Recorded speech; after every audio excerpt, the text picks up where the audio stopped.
Are you ready? Is you ready? You say you ready? Whole squad ready? Is you ready? Are you ready?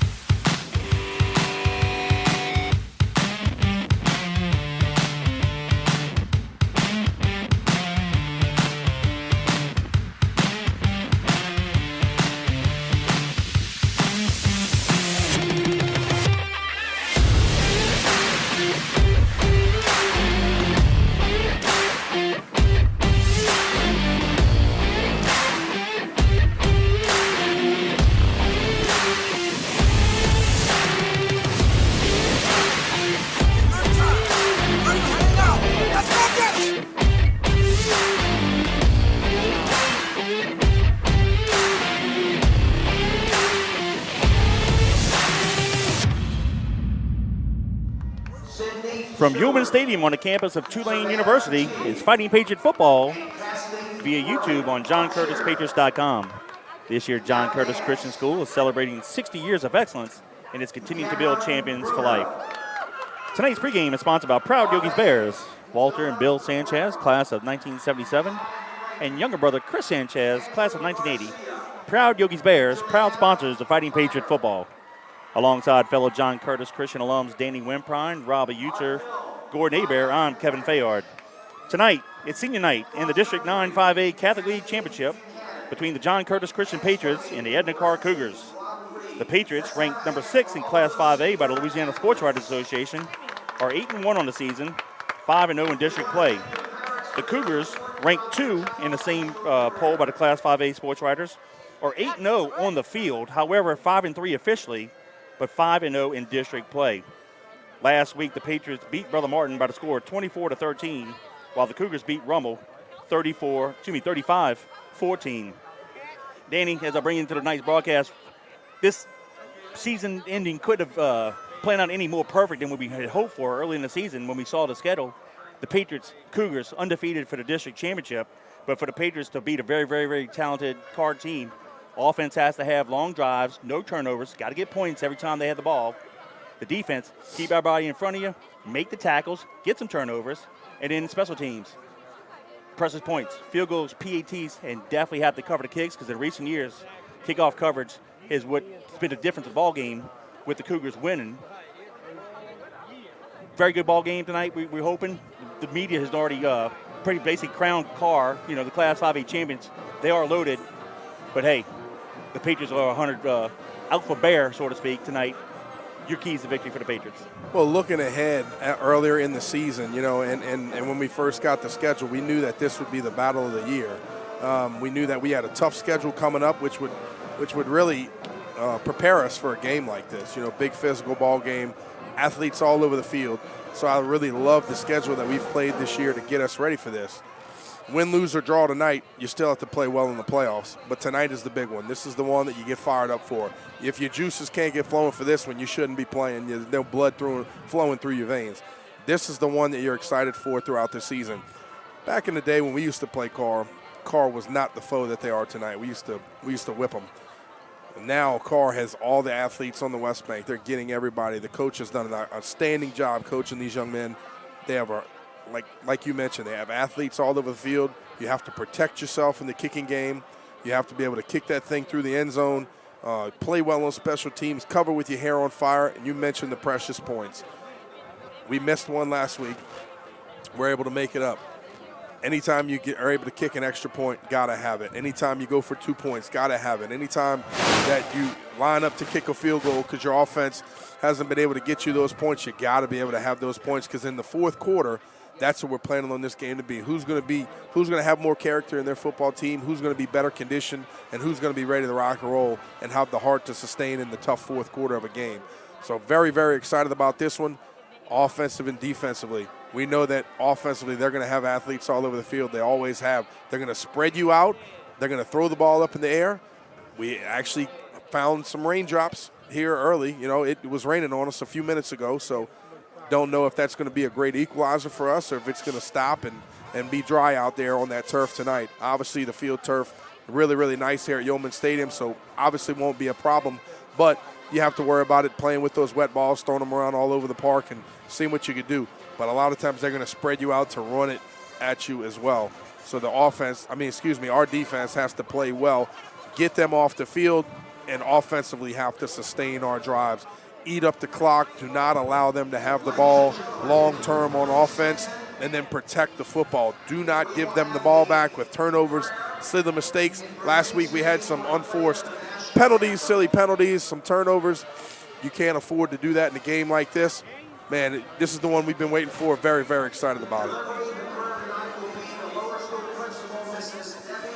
We're going to pause for an invocation and playing the national anthem. Will you bow your heads? Most gracious Heavenly Father, we thank you so much for this night. We thank you that we are able to come today to the schools to play the game of football. We thank you for the support groups, the parents that are here to support their children. We ask, Father, that you keep everyone safe, that we represent you not only by our words, but most importantly by our actions. Be with us throughout this day and forgive us of our sins. In Jesus' name we pray. Amen. And now for the playing of the national anthem, the Colonial Regiment of John Curtis Christian School.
And welcome back to Fighting Patriot Football via YouTube on JohnCurtisPatriots.com. Alongside Danny Wimpron, I'm Kevin Fayard.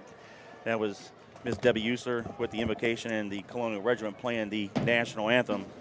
Danny, as you mentioned, good thing is Mr. Anderson for Carr is no longer with them. He graduated and is at Alabama. Last year he had a punt return and 2 kickoffs for touchdowns. However, A.J. Samuels at quarterback, he's a 3-year starter, knows their offense to the back of the hand. Very, very, very talented quarterback, and he has a lot of skill guys around him. Patriots defense is going to be challenged tonight for sure. Oh, 100%, Kevin. And like I said, the type of athletes that they have.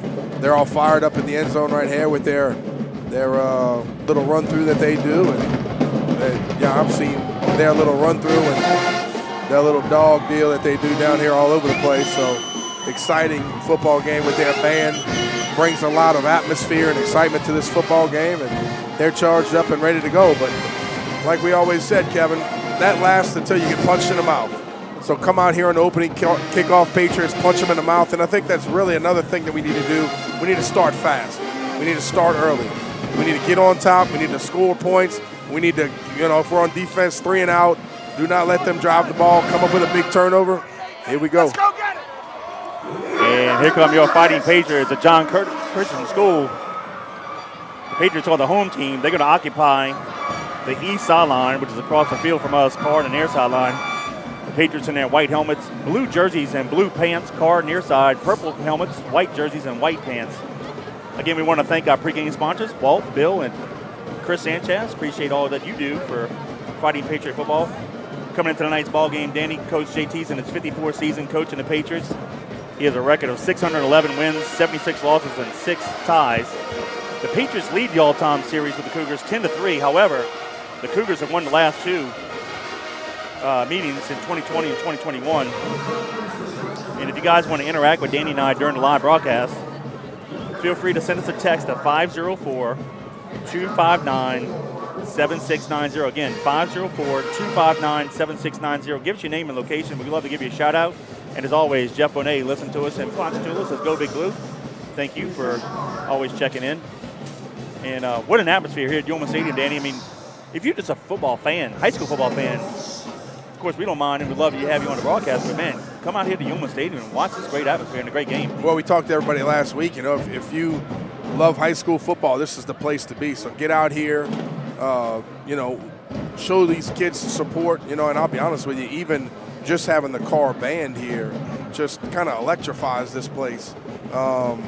You know, just an exciting high school football atmosphere. Not cool weather, but nice little breeze starting up out here. Like I said before, it had a little bit of drizzle, a little bit of rain, and hopefully we're going to just not have any of that. It'll calm down and we'll be able to rock and roll. The Capitals are at the midfield doing the coin toss. The Patriots defense has won the toss, and we'll kick off to Karr going left to right. So the million-dollar question, Danny, that everybody's been asking us all week, are we going to kick it off to Karr? Because in the last 2 years, in 2020, we ended up losing the ball game due to a long kickoff return late that set up the winning touchdown. And last year, again, like I mentioned, Anderson had a punt return and 2 kickoffs for touchdowns. Do we kick it out of bounds and give it to 35, or do we take our chances? Well, you know, and here's the thing, and a lot of people say that, and I totally understand because we're in 100% agreement with you. There's not going to be any arrogance on our sideline trying to kick it to them. When you're dealing with a high school kicker sometimes and you want to drive that thing through the end zone, sometimes it doesn't come off the foot 100% properly. So I'm almost in agreement with you, Kevin. Kick that sucker out of bounds. Let the defense play. They've been playing solid all year. Let's see who shows up for us tonight. Senior leadership, some upperclassmen leadership, and let's go punch them in the mouth early. Give some shout-outs here. From Kentwood, we got Connie, Linda, and Teresa. From Harahan, actually watching usually from Harahan, but tonight the Fallbachers. You got Gabby, Bubby, Donald, and Nicole watching from Texas at a softball tourney. Thank you, guys. There you go. Jerry and Chantel Savan, classes of 03 and 05. Go Big Blue. A teammate of mine, the brother of the partner that helped you out a couple weeks ago, Billy Duncan, his younger brother Robbie, listen to us. There you go. And then the Sherriers. Let's go Big Blue from Poydras. So we appreciate you. Alfonso for the Patriots to kick it off left to right. We're seconds away from getting what we hope, another Patriot Cougar Classic on the way. Alfonso drills it deep. Going to be fielded at the 4-yard line, near side. 10, 15, 20. Here's a huge hole. 25, 30, 35, 40, and this is not what we wanted. 96-yard opening kickoff return, number 83 for Karr Cougars. And just like that, 6-0 Cougars with 11:47 to go in the first period. PAT pending. We got to get a program. They didn't give us a program, so we had to get his number, but name. Excuse me. Go ahead, Danny. It's just silly, Kevin.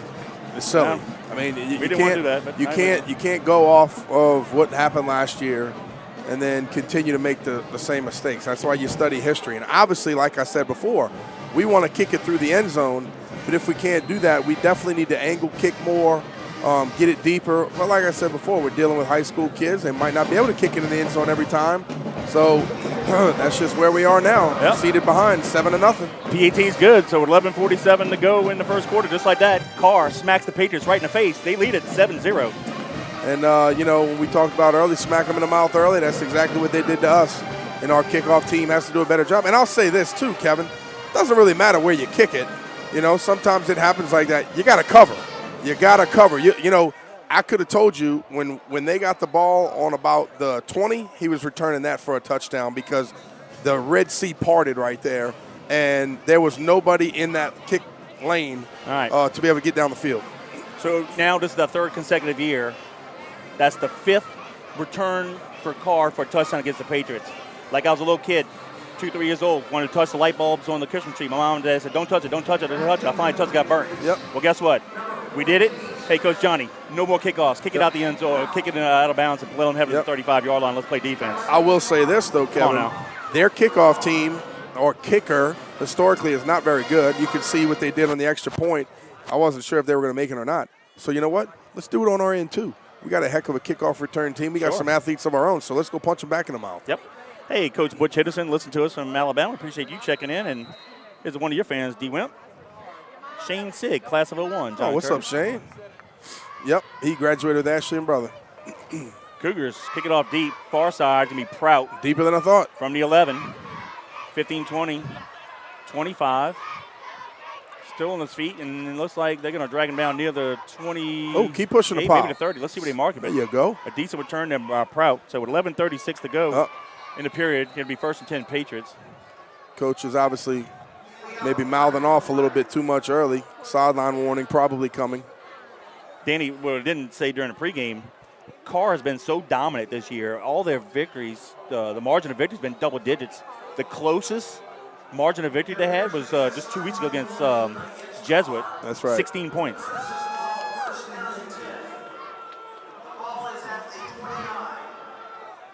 they're going to put the ball at the 29-yard line.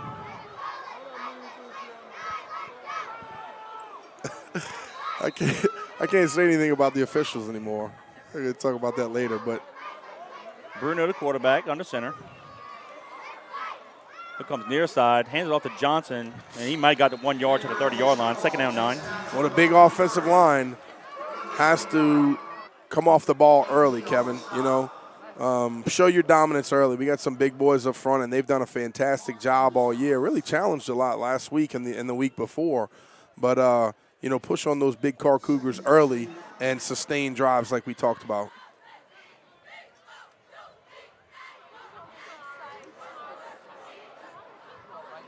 There we go, 2nd down 9, ball placed in the middle of the field. Tight twins, top of the field to the left side, of the formation.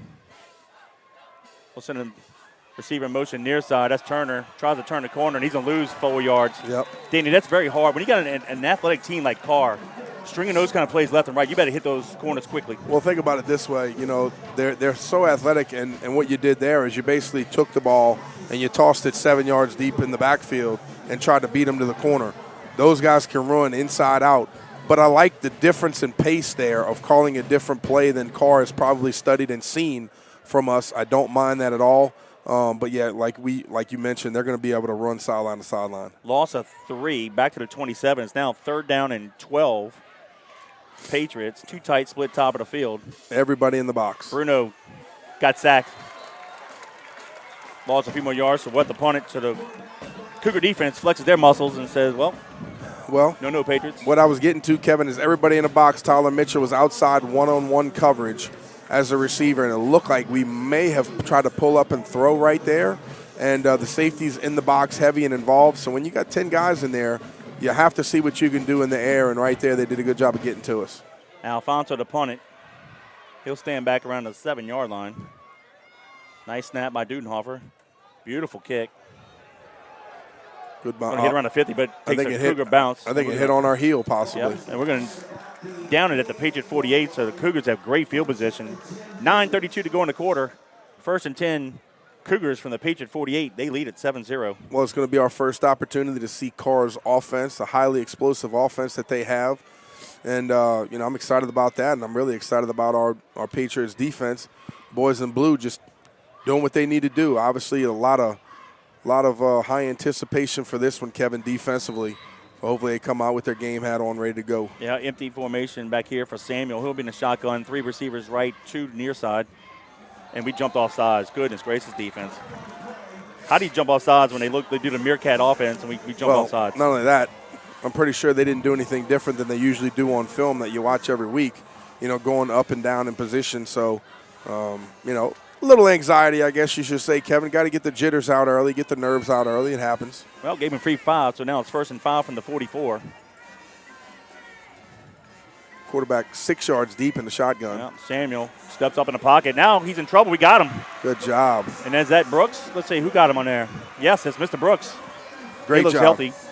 Playing defensive line for us for the first time all year. Good to see him back in the mix and getting up and back to the 47. Showing some force.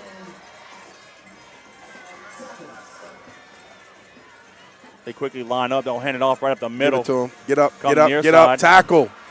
And a big running back. There you go. Gets the sack yardage back and then maybe 2 more. And, Kevin, we talked about the keys to victory, too. That's another one. You have to wrap up and tackle. You cannot allow these guys to break tackles early because their explosiveness and speed will get to you on the 2nd and 3rd level. Yep, 3rd down 4 from the Patriot 43. And they'll probably be 4-down territory here. 3 receivers top of the field. Let's send one in motion. back and then back to the formation. Samuel steps up in the pocket, throws it. It's going to be Step caught. up and go. And they had the first down and more. Tackle at the Patriot 33-yard line. So it'll be 1st and 10 Cougars with 8:30 to go in the first quarter. I tell you what, it almost looked like their guy was blocking our corner downfield. They almost looked like they didn't have a route. They were just trying to dink it there early, and it almost looked like they were blocking us downfield before they received the ball in front of the line of scrimmage. And I'm looking at the replay, and that is exactly it. 1st and 10 Cougars. Samuel fakes the handoff, runs it right up the middle, and he's going to get it near the 27-yard line. Gain of 6. And I'll say this as well, Kevin, very agile quarterback. When he runs the football, you got to put a hat on. Yeah. You got to make him pay, make him not want to run up the middle anymore. Well, that's easy said and done. He's a 3-year starter. And Yep. Very, very good. Very good. 2 receivers to the right, 1 to the left. It's like a little power wildcat here. Let's call it power left. It's like Vasquez and Johnson on the receiver, the running backs. He's in trouble. Steps up in the Holding. pocket. And Good. the Patriots do a Got good it. job. Get him. There's your flag. Good job of the Patriot front four. And let's give the secondary some credit because Yep. these athletes, Exactly right. Carr, couldn't get open, which allowed Samuel to be sacked. They work in tandem. You got to help out. The front side has to help out the back side. The back side has to help out the front side. If you let these guys sit back there for 5-6 seconds, they're going to pick you apart. Got to get in the quarterback's face. We did just that. Got him a little antsy. Guys did a good job on the back end. And forced the hold there. Going to back him up. Give a shout out to the Laura Sellers listening to us. Yeah, Sterling might be down there with him on Lafitte. Give you guys a shout out. Ball's on the 39-yard line. 2nd down, 15. 3 receivers to the right, 1 near side. They'll stay in the shotgun. Samuel looks right, fires it. Going to be caught. Fall down. 1st down and more. He may score. Can we tackle him? We cannot. Nope. 39-yard pitch and catch, and with 7:20 to go in the first, it's now 13-0 Cougars. That's just a simple curl route right there, Kevin, in front of the DB. And unfortunately, we fell down. And then, you saw their guy getting close to the end zone, cut back. We didn't even give it a shot. Had no chance. Cougars line up for the PAT.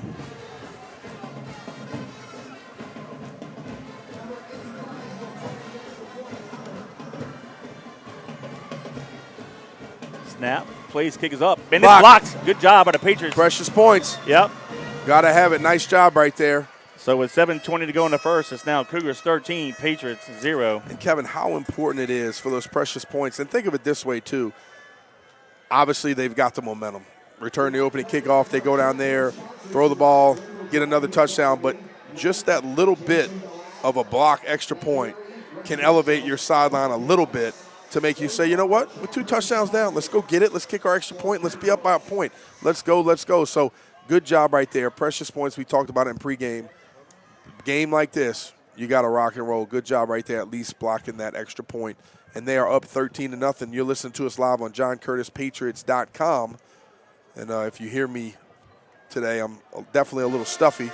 Kevin, I think it's been the worst this year with the kids bringing home stuff and kids not being able to play ball because they've been sick. That's so true. Man, they bring something home, it seems like every week. So I apologize if I'm a little stuffy and aggravated today, a little nasally. But we're excited to be up here with you on JohnCurtisPatriots.com. So far, the Cougars are in control. Kick near side to Smith. He's going to field it at the 19-yard line. It's like a left return. Nice return up the middle, 25-30. And he's going to make it to the 33-yard line. So that's where the Patriots will take it over with 7:18 to go in the quarter. Just game of date, you look at it right now, Carr's looking to make a statement. Yep. Patriots need to do something on this drive or it could be a long night for us. Yeah, they certainly are. And we've talked about it in previous weeks, Kevin. It's a chess match early, figuring out who are they going to be, how are they going to align to us defensively. But I'll say it again, if they're going to match your athletes, we got some pretty good guys out here on the perimeter to be able to throw the football to. If they're going to try to give it to you and they're going to come up and challenge you like in press coverage like this, then you know what? Throw the football. Twins near side, we hand out to Prout. And offensive line just got whooped, ball on the ground. Looked like the ball's out. And Carr may have recovered it. If they did, we're in trouble. He might have been down. Let's hope that he was down. Let's see. That's tough. And it looks like Prout may have got it, so let's call a loss of 2 to the 31-yard line. And that was not good. Right now, and look, one of the strengths on offense has been our offensive line, but so far, they're getting whooped. Second down long, Twins near side, ball in the middle of the field. Bruno goes to the left, hands off. He keeps it. Crosses the 35 to the 37-yard line. Which is all you need, Kevin. Read it. Good job of the quarterback reading it, pulling it, and getting it downfield. Good read, great offensive play. Build on that. It'll be 3rd and 6, gain of 6 on the play. All right, what do you call here? Do you try to do a little pass or run the option still? I mean, look, I'm a firm believer of take what the defense gives you. They're playing with 9 or 10 guys in the box. If they're going to do that to me all night, I at least have to let my athletes try to touch the ball. Ball placed on the left hash mark, top of the field, Twins to the left. Will come near side. Bruno keeps it, ducks it, and he's going to be about 2 yards shy of the first down. Yep. 4th and 2. And we'll have to punt it here with 5:44 and counting in the first period.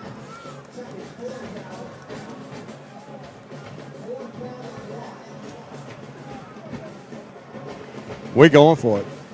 All right, here we go. I thought I saw the punting come on, but I guess coach says no. You gotta do it. And we might have got it. Let's see, quarterback keeper up the middle. Goodness, I hope so. That's the sticks. Let's see where they actually officially mark it. Yep. We got First it. down, They Patriots. got it. First down, Patriots. There you go. Call your number. Let's keep it going. And Danny, good news for us and for our listeners. We finally got a car roster. So the opening kickoff was returned by Sanchez, 96 yards, and that was Lampton, who's one of their better receivers, with a 39-yard reception for the touchdown on the previous drive. 1st and 10 Patriots from the 43, and there's a flag in the play. Wasn't delay a game. Illegal substitution on the Patriots. Great. Count the jersey. We had 12. Yeah, we had 12. Yep, we did. Nice. Come on. Yeah, I'll tell you what, if you can't get up for this game against Carr, look at the middle mistakes, not covered on the kickoff return, this kind of stuff, 12 guys on the field breaking the huddle. I mean, come on, guys. That's the game we look forward to all year. Carr's a very good team, and we've enjoyed the games. And, of course, we've enjoyed the broadcast because Carr, it's fun calling these games. Right. 1st and 15 now from the 38. Twins near side. Option near side. Bruno's in trouble. Steps up. And I'll tell you what, Danny, that defensive line is just whipping our offensive line right now. No, they are. And defensively, they're almost in double ones over the center. And then they're spread out a little bit to disrupt the outside option. Right there, we ran the outside option. 2 guys got up the field. Bruno was forced to try to, hit it on his back foot and get up the field. And that's the thing. If they're going to line up like that, Kevin, you have to be able to run the inside option, and you have to play tough offensively on the offensive line. Ball's on the 40-yard line. 2nd down, 13. It's in the middle of the field. 3:55 and counting. We'll go with stacked Twins near side. Bruno drops back, fires it in the middle of the field, and Turner just a little bit behind him. Can't catch it. It'll be 3rd down. But that's it. You got to call, and I'll be honest with you, Kevin. I like the play call. If he hits him out front, could be a touchdown. That's true. Hey, watch Bruno's hand. He almost had to throw Did he it. hit a helmet? Yes. Okay. Did it? Oh, goodness. He almost had to throw it behind him, I think, because of a linebacker or a safety kind of scraping over the top. But, if he hits him in stride, Kevin, there's nobody on the opposite side of the field. Thank you, going for that. I didn't see it live, but I did see it on the replay in the booth here. So it's 3rd and 13, Patriots. Press coverage to the bottom. Yep. And they jumped outside, so they give us 5 free. Make it 3rd and 18. 3rd and 8. Hey, give a shout out to Ryan Estes. Listen to us in River Ridge, and his lovely wife, Stephanie.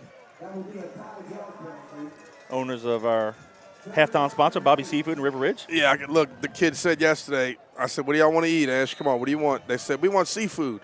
I was going to the grocery. They said, I want seafood. I said, all right, give me 2 dozen crabs. I came home, walked in with the box. Yeah, good job, Dad. They gone. I said, let's go. Ball's moved to the 45-yard line, so 3rd down and 8. Middle of the field, same formation, splits to the left and right. Fake the draw, and Bruno kept it too long, got sacked all the way back to the 36-yard line. No, that's not on him, Kevin. You got to be able to protect. That was a draw pass. As soon as he went to set his back foot to try to read and throw the ball, he was done. And you know what they did on that last play? They backed up the safety a little bit in coverage in the middle of the field, expecting maybe a pass, and that's exactly what they got. That's Jonathan Bax. He's their stud defensive end, and he just took our tackle to the woodshed on that play. Yeah, and there's a flag to play. Let's say we jump. I don't think we snapped it. False start or not. So I'll tell you what, this first quarter can't end fast enough for the Patriots. It's not how we wanted to start the game, but I mean, Carr's a good enough team. We don't need to be doing self-inflicted injuries to ourselves. 100%. Get down there and cover. Defense has to come up big again. So move the ball back to the 30-yard line. Oh, the snap's over Alfonso's head. He'll pick it up. He has time. Does a great job getting off. And it's going to be down at the 41-yard line. Just credit him for just saving the play, but good job by him. Wow, we need to flush this first quarter. That's all you fast. can do. That's right. Goodness gracious. Been a tough one so far. 2:58 to go in the quarter. The Cougars set up perfectly at the plus 41-yard line. So our defense got to step up. Here we go, D. Go play big, play on their side of the line. Go get after that quarterback.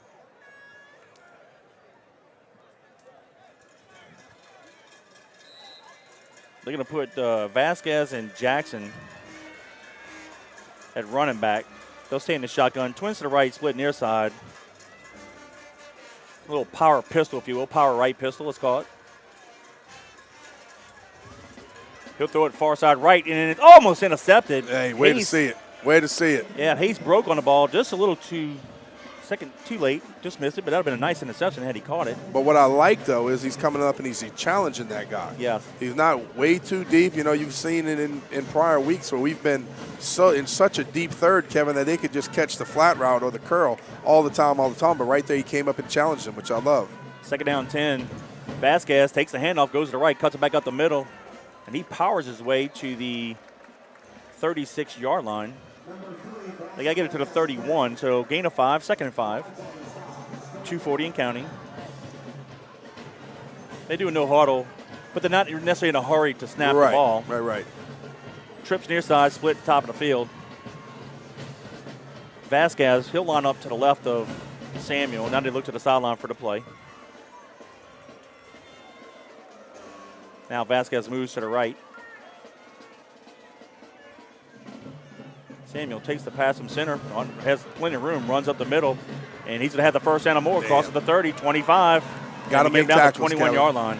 Got to make tackles. Yeah, that's what we said, the key points for the Patriots defense. Keep everybody in front of you. We didn't do a good job there. Quarterback's good, Kevin, but we're making him look really good by just missing tackles. I mean, you got to run through a guy and wrap up. First and 10 Cougars from the 21. Hand off to Vasquez. Crosses the 20, gets it to the 18-yard line. Gain of 3, second down 7. 1:48 and counting in the first period. It's a better job right there by Anthony Smith coming off the edge.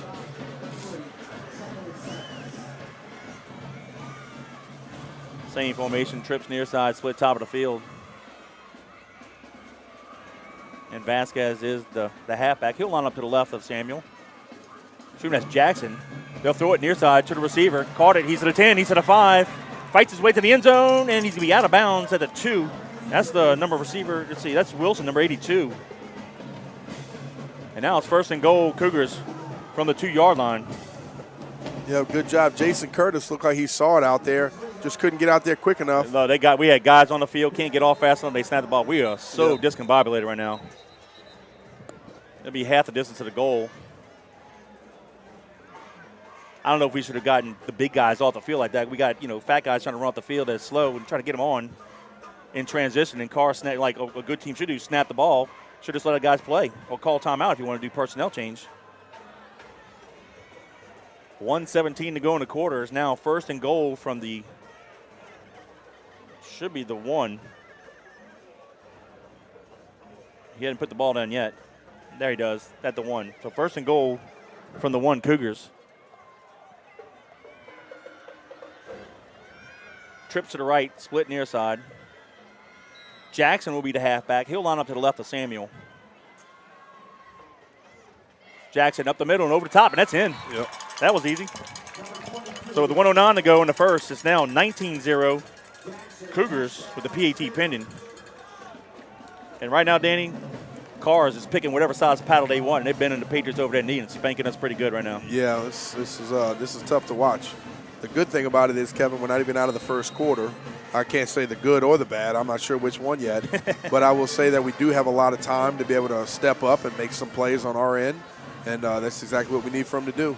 Here's the PAT. Snap plays, kicks up, almost blocked it, but it went right.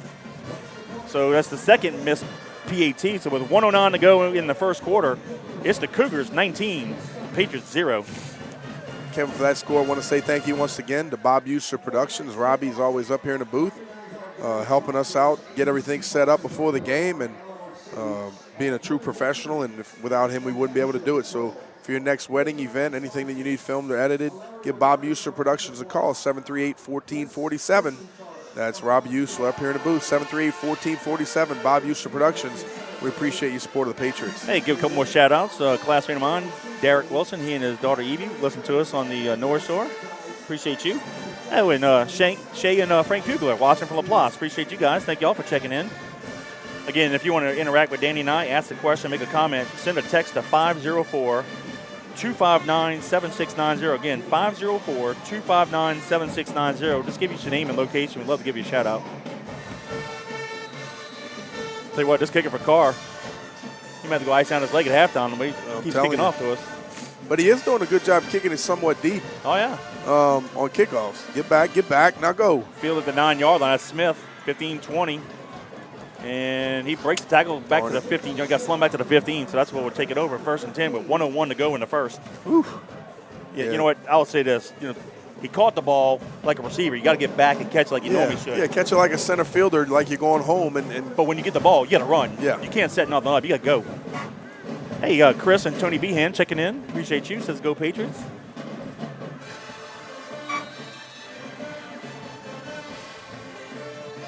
All right, we got to put something together here. If not, we're going to get run out of the stadium quickly. 1st and 10 from the 15-yard line. Bruno in the center. Ball in the middle of the field. Draw play, Prout. And he's going to get it to the 20-yard line. Gain of 5. Right there. And you know what? That is going to be the way that tonight goes. It's going to be a lot of tough yards, but keep fighting those yards. Keep sustaining drives. Keep getting first downs, and then get points out of it. That's all that we ask for, 3, 4, 5-yard carries. 38 seconds and counting. 2nd down and 5. Busted play. Yep. Bruno, the quarterback, went left, or all the running backs went right. And we didn't block anybody up front. Oh, my goodness.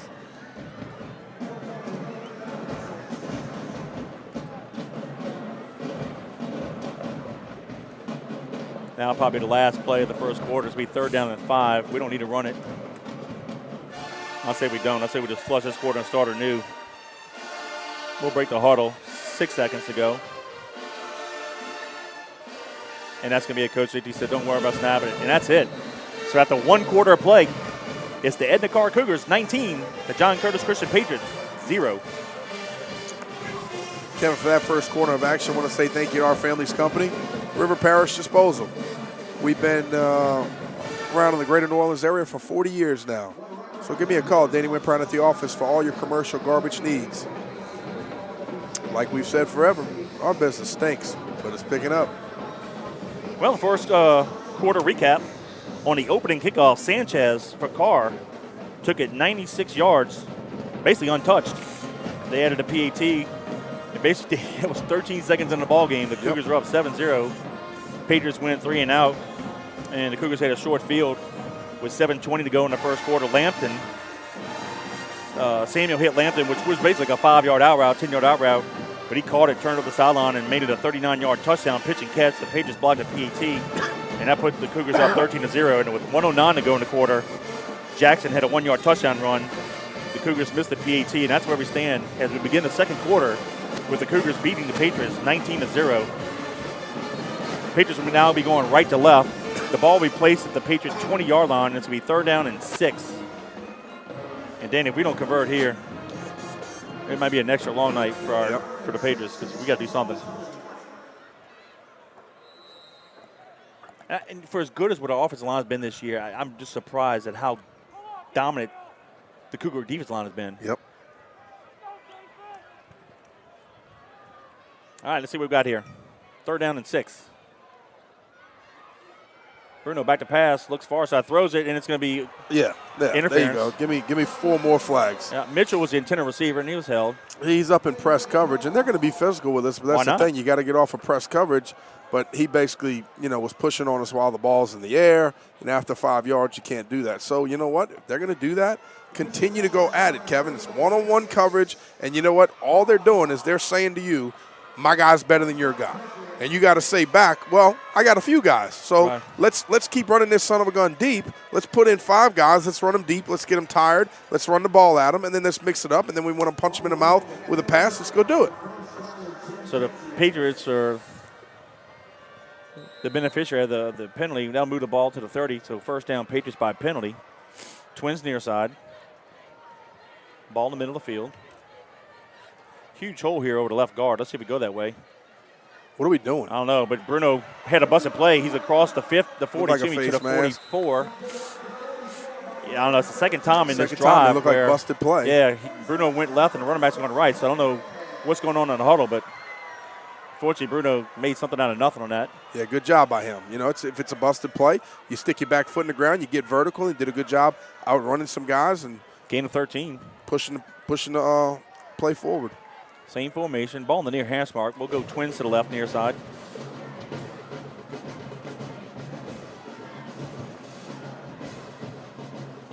We'll go to the right, hands it off. There you go. Right halfback crosses the 45, got it to the 48. That's a gain of 5. And that's Smith, Kaheem Smith, number 14 on the carry. So far, though, we had the penalty that helped us, which, hey, it happens. We've been last 2 plays getting some positive yards. Small victories after what happened in the first quarter. Right. 10:57 to go in the half. If you're just joining us, the Cougars lead at 19-0. Same formation, Twins near side. Bruno goes to the right. Pulled it and didn't have time to do anything. Guys shooting through the line. I mean, there is no mesh point, Kevin. They're already back there. Also 2 to the 46. They're doing a good job of picking a gap, getting through it, and we're not touching them. Yeah. So it's a 3rd down and long 6. We have to get it to the Cougar 47.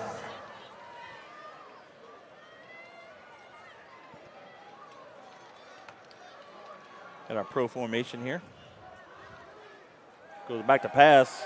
Fires it far side and incomplete. He was under pressure, rush it, and underthrew it by at least 5 yards. So we'll have to punt it here with 4th down with 10:02 to go in the half. Did a good job of getting rid of the football. He did. But, we got to do a better job up front, Kevin. We're getting whipped, bottom line. Let's see if we can get a better snap on the punt.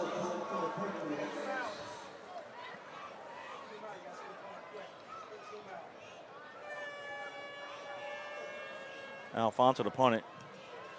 Decent kick. I think it'll be fair caught at the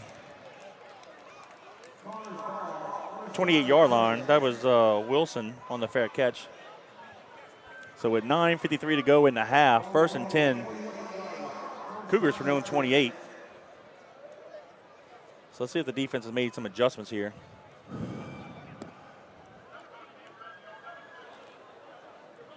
And I'll be honest with you, Kevin, their offensive line looks like they're pretty good size, but not overwhelming. Right. You got to be able to get in the backfield, get to that QB, play a little tougher. Here we go, D. Yep, Twins left, Twins right. They'll stay in the shotgun. Samuel looks to the sideline for the play. Vasquez is the halfback. He'll line up to the left of Samuel.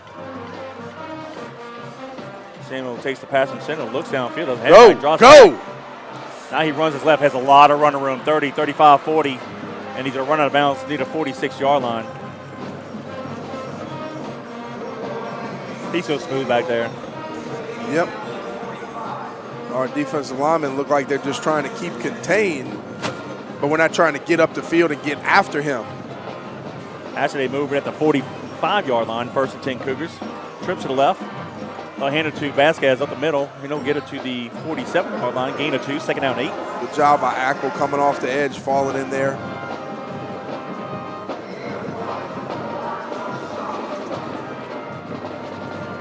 .26 and counting in the half. Trips near side, split top of the field. Goes it Go, near go, side. go, go.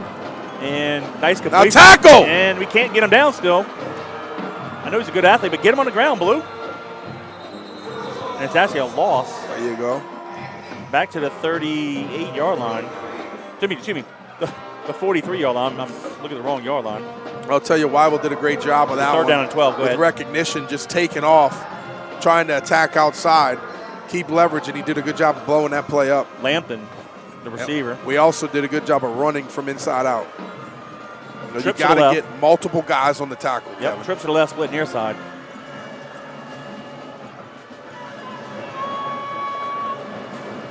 Samuel looks to his left, fires it down the middle of the field. Go get it! Oh! We Right had an there! Opportunity to intercept it, and we don't catch it. Well, make the play. But it's going to force him to punt. That's an opportunity there. So with 8:34 to go in the half, the Patriots step up defensively. But, man, we had a missed opportunity. Kevin, I don't know if he's looking at the receiver and doesn't see the ball, but to me, that ball's in the air. You got to go play receiver. Go attack the ball in the air. And to me, I don't know. Well, he overthrew the receiver. We had an opportunity to catch it. Looks like that's a pick, but Prout's going to stand around the Patriot 23-yard line. Wobbly kick near side. Prout misplayed it. He might have been interfered with. hey, They he don't ran call it. He ran it. Goodness gracious, he ran Carr into the might have car. And there's no That's flag. terrible. Carr has No the 30-yard flag. line. He's got to get out his way. Prout tried to call fair catch and got run into. No flags, but Carr now gets it at the Patriot 30-yard line. Yeah, he calls fair catch. No, he just dropped it. He dropped it. So the defender got out of the way. He at the last second got the way, but it's enough for he to catch it. What happened was, I think Prout took his eyes off of it. He did. He almost ran into the defender, and then it was a yard to his left. And he had to bounce out to his left. Took his eyes off of it, didn't make the catch, and boy, that is. Yeah. Oof, Well, the defender got out rough. just in time, but Prout still had an opportunity, Yep. but it was enough to I thought he distract bumped him, and I really don't think he did. Nope. 1st and 10 Cougars at the Patriot 30. Twins left, twins right. Jackson is the halfback. Samuel looks near side, fires it deep, wide open. Touchdown. This is interesting. That is number 17, Paris, who's, I hate to say the other good receiver. They're all good, but wide open. 30-yard pitch and catch. So with 8:14 to go in the half, it's now Cougars 25, Patriots 0. And Danny, I haven't seen a beating like this since the Old Testament. We're getting whooped. Hard to watch.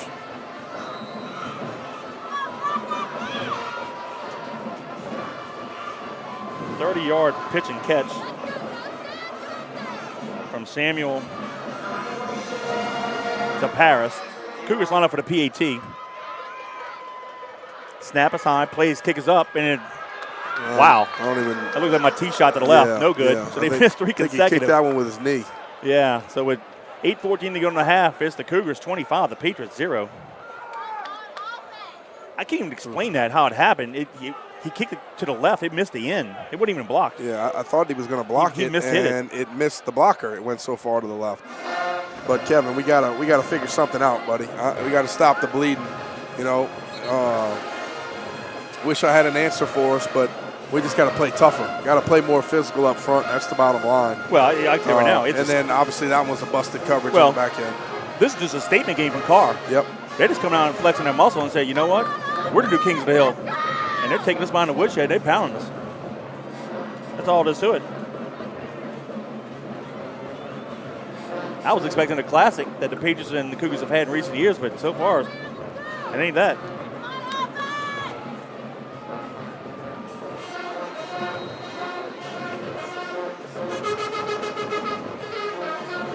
All right. Got to do something here offense. Let's get a good return here. Prout's going to field it at the 24-yard line. crosses the 30, and he's going to get it to the 34-yard line. So that's going to be 1st and 10 with 8:08 to go in the half.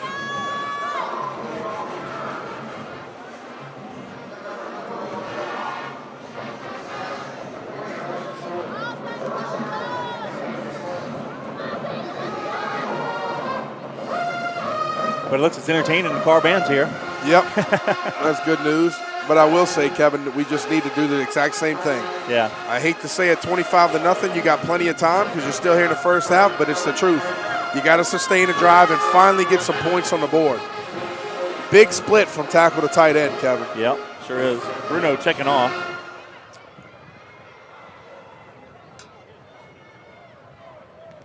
Will come to your side. He keeps it, pitches it. Get upfield. To Gabriel, and Gabriel loses why is he back to dancing the backwards? 29-yard line.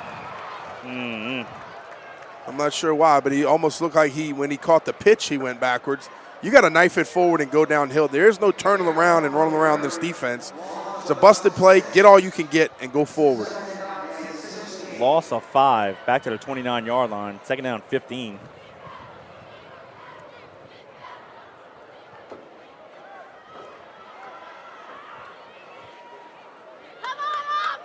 $8:01 to go in the half. Bruno back to pass, looks far side, throws it, and incomplete.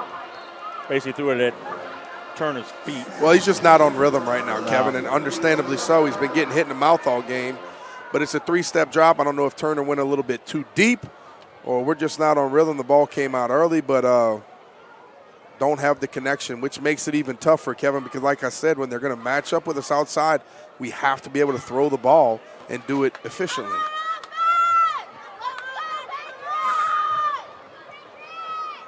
Third and long. Draw play. Prout comes near side. Hurdles the defender and gets it to the 36-yard line. Makes it respectable, but it's going to be 4th down and long with a punt. Great jump cut by him. Good job using his feet. I love him. He's been playing great all year. But it's been tough for us to get to the second level offensively tonight. Hey, give a shout out to Ray Butler. He runs www.14-O Productions. If you guys want to learn anything about prep football in Louisiana, that's the website to go to up there in Sterlington, Louisiana. Thanks for checking in, buddy. Appreciate you. Just wish the Patriots playing a little bit better for you.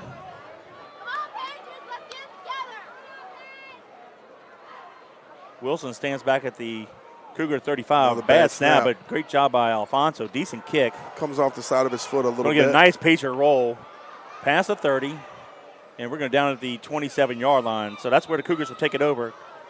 7:01 to go in the half. 1st and 10 Patriots. It should be Cougars, but it's 25 Cougars, Patriots 0. One of our gunners got abused out here to the bottom of the field. Carr's just playing more physical than us, Kevin. They're matching up personnel-wise. So far, we can't hang. We need the offense to come out and do a better job. But their offense just has the ball way too much. And obviously, we don't want them to be able to have these drives. And I can't even say sustained drives because they've had some nice explosive plays. But so far, we just haven't been able to stop them. But like I mentioned, we still have 7:01 left here in the second quarter. Got to come up with something big. Yep. Billy Duncan and Jake Charpentier checking in. Appreciate you guys. Trips near side, split top of the field. They'll stay in the shotgun, hands it off to the halfback. Goes right up the middle. Short gain. Maybe gain of 1. And I believe that's back away, guys. Yep. That's Vasquez on the carry. We don't need that. Well, I didn't even see anything. I think they thought that he wasn't down. I didn't think he was down either. No. We came up to hit him again. But the officials have to blow the whistle. Gain of 1 to the 27.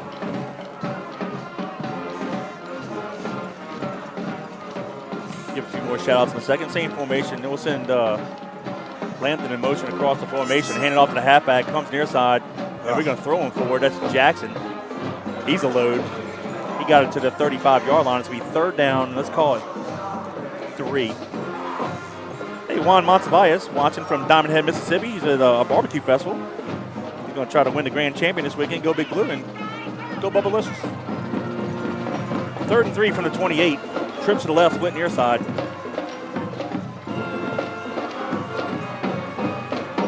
Samuel looks, pump fakes. Now go. Holding! And he's going to have the 1st down and more across the 40 and out of bounds near the 44-yard line. see where they mark it, maybe to 43. Nonetheless, it's still a first down for the Cougars. 5:45 to go in the half. The only good news is, Danny, should they score right here, the Patriots get the ball after halftime to start off, but man. I guess that's good news. Well, the way this game's going, Not a lot of good news they right just scored now. and then got the ball after halftime. I'm telling you. I thought that was holding on the outside to Austin Ackle.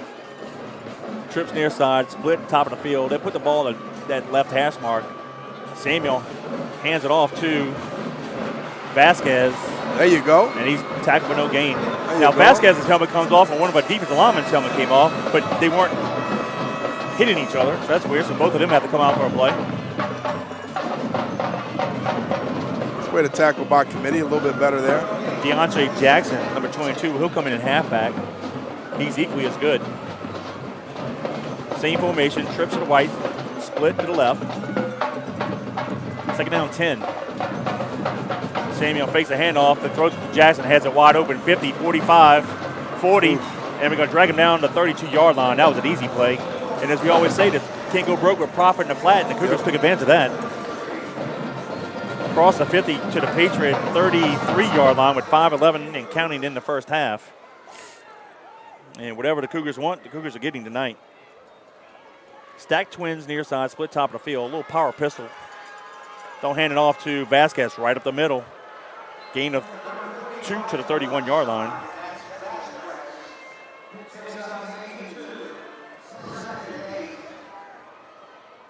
I was just hoping we put up more of a fight than we've had so far. But Well, you got to credit Carr, man. Look, they're as good as advertised. I'll say this, you just need a big play from one person. Yeah, get some momentum. One person has to go get the ball, snatch it out of the air, come up with a big sack, scoop. They'll hand it to Vasquez. He goes to the left, cuts it up the middle. And A.J. Smith with a nice tackle. Gain of 2 to the, let's give him 3 to the 28-yard line. Second down 7. 4:15 and counting. Same formation, trips to the right, split near side, split to the top of the field, excuse me. Vasquez will be the halfback. He'll line up to the left of Samuel. And they're extending the box so much, Kevin, I would just Quick hitch. keep running the ball. And the big receiver breaking tackles up and right. We're But going if to you get him can't down tackle, why not throw? near the 12. And that big old boy, that's Taryn Francis, 6'2", 190-pound sophomore receiver. And it's enough for a first down at the Patriot 17 with 3:45 and counting in the first half. They'll go trips left, split near side. Now they'll send the receiver near side, so we'll go with double twins. Hands off to Vasquez, right up the middle, crosses the 10. You got to breaks wrap more, up. And needs to be drugged down around the 8-yard line. Yeah, we're not helping him out. I mean, he's a strong running back, but we're Right. just kind of like we're playing tackle, touch football You here. got to play downhill and wrap up. First and goal, Cougars from the 7 with 3:15 and counting. Same formation, trips left, split near side. Samuel fires it near side, touchdown. Great throw. Good communication right Yep. there from the receiver and the quarterback. Back shoulder throw, great job. Francis with the reception. That was beautiful. Perfectly executed by Samuel, and like you said, the back shoulder throw right inside the pylon. And it's now 31-0 Cougars with the PAT pending.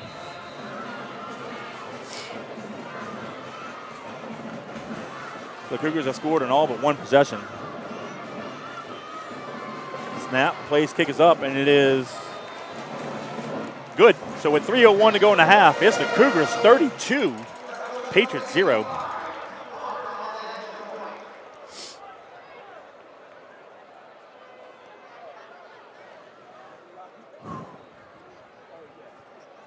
Well, if you're wondering what's the worst beating the Patriots have ever had, you have to go back to 1969. I'll look it up. I know it was around 52-0 and 50-0. I hate to say it. Since then, the largest margin of defeat was my senior year when we lost to Covington and Monsoon, but it was a 22-point deficit, 28-6. So if the Cougars hold serve, they're going to let my senior class off the hook, and this could be the worst beat we've had in a long time. Well, I can tell you, Carr's a heck of a team, Sure. but we're just not playing up to our potential. we've seen flashes of a very good football team this year for the Patriots, and tonight, so far, we just haven't showed up.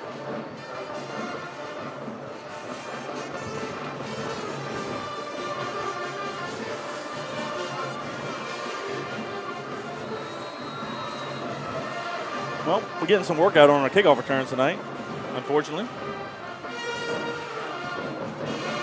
His mouthpiece is out. Didn't that a flag? I think so. Smith, that was going to be Prout from the 15-yard line, middle return. Good cut, good cut. Nice job. He gets it over to 30, back to the 34-yard line. So with 2:53 to go in the half, the Patriots will take it over. 1st and 10 at their own 34. We got a flag, face mask on them. All right. Take all the yards we can get. Hey, Gordon, what's the feeling on the sideline? I mean, are we just like flat or something? I mean, Yeah, we flat. Ever since the kick return, I mean, good Lord, how can you not be up for a game like this? Well, they're not. That's when you need to go grab a guy by the collar, get in his face, and, find out what you're made of. Sometimes your seniors or your big boys, the leaders have to step up and change the dynamic of the game. And obviously, like Gordon said, we're dead and we haven't changed. I mean, back in the day, these are the kind of games you love to play in. 100%. I mean, look at the crowds here, a worthy opponent, media hype. I mean, if you can't get excited for this, goodness gracious.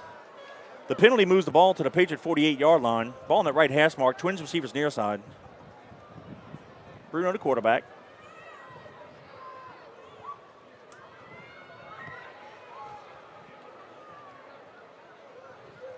We'll go to the right. Maybe one. Gabriel, the halfback. Let's give him 1 yard. 2nd down 9. And to be honest with you, Kevin, defensively, I mean, why would you change? But it doesn't look like they've really changed anything inside the box. The outside guys are just kind of walking off. They're basically playing a 6-2 with the furthermost outside guys just kind of walking off the line a little bit. And then the safety's very involved in the box, like we mentioned, but they're just playing somewhat wide. And we fumbled a snap. Oh, my goodness. All right, let's go into halftime here. It's 2:12 and counting. Can we just survive this and get a first down and milk it and go into halftime and readjust? Well, I hate to say, Kevin, we really need to score.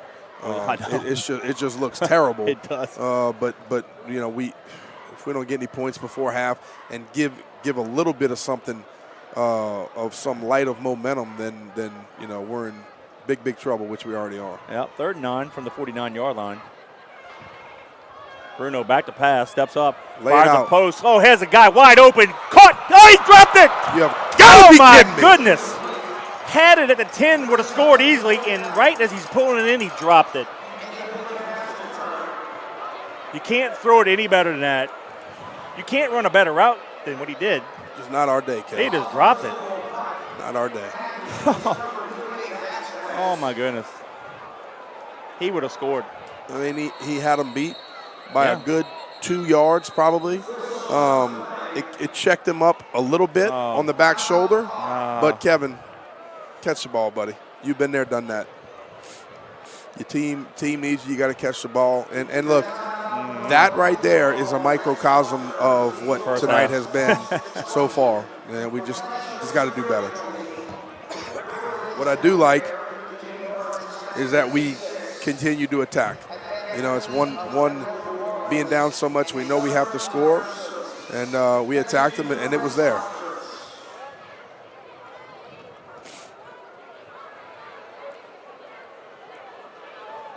So with 4th down 9, Patriots from their own 49 with 1:39 to go in the half.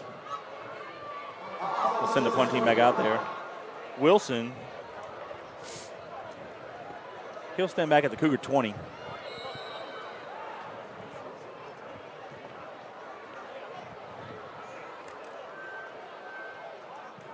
Alfonso, not as good a kick. No, it's just Going to roll past the 20. good spiral, but it kind of hung up there. We'll But down it near the Got a good roll. 16-yard line.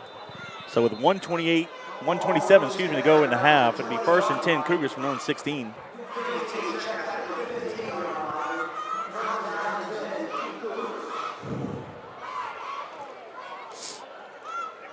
Well, we can see why the Cougars have their margin of victory has been double digits all season long. are they nationally ranked, Kevin? 'Cause if Yeah, but not high enough. I mean, I don't know if not, what they should be. No, I really haven't been following the Max Prep stuff. No, me either. But they should be, for sure. Unfortunately, they lost 3, I think, because of some technical stuff, but they're undefeated on the field. Right. And it's showing why. All right, trips on this side, split top of the field. Vasquez is the halfback. He'll line up to the left of Samuel.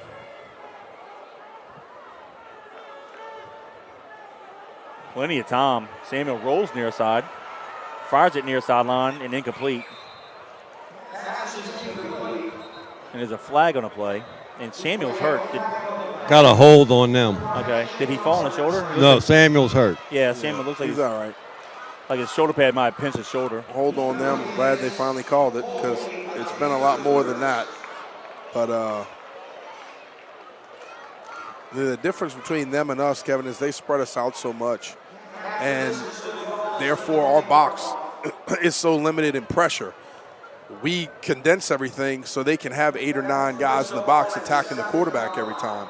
So I hate to say it, in the second half, you might have to start spreading some people out, opening up that box just to run. Right. Like a shotgun. Which is basically what they do. Yeah. Penalty moves the ball back to the 7-yard line. They'll hand it off right up the middle.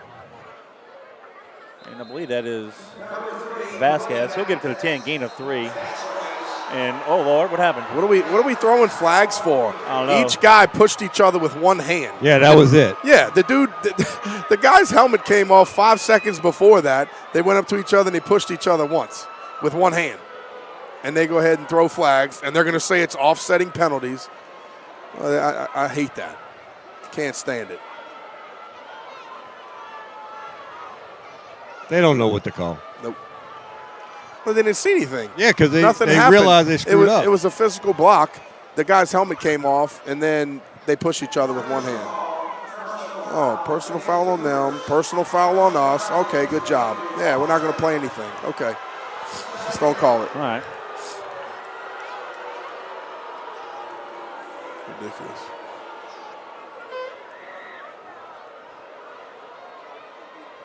So they'll place the ball at the 10-yard line, so a gain of 3. They have to get it to between the 26 and 27. Let's call it the 26 for a first. Second down, and it's called 16. Clock will start, 1:05 and counting. They'll line up with twins to the left and twins to the right. And Vasquez, he'll line up at the halfback to the left of Samuel. Samuel looks inside, has the guy wide open and incomplete. In and out of the hands of Wilson. He was open. 3rd and long. Yep, 3rd and long. And Kevin, I hate to say, but the only thing you can hope here is that you force them into a punting situation deep in their territory. We get somewhat of a decent return. Yeah. And we're still outside of 30 seconds, maybe being able to get something going. Carr has 2 timeouts left. The Patriots have all 3. Draw play. There you go. That tackle. And we got him. Good. He got it back to the line of scrimmage. Good. Maybe a loss of 1, but it'll be 4th down now. Let's see if we can burn our timeout. We get charged 1, I believe. Let's see. Yes. So with 38 seconds to go in the half, timeout charge to the Patriots. It's been all Cougars, 32, Patriots 0.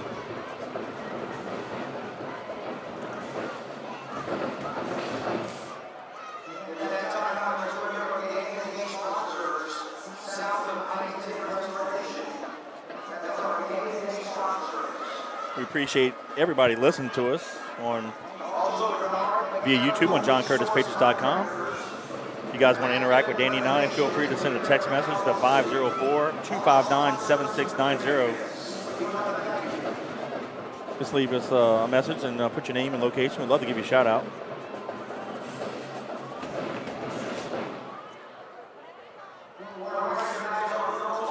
Kind of reminds me of a lot of Super Bowls, a lot of hype. And then one team dominates the other, and it's like, oh, it's not as fun.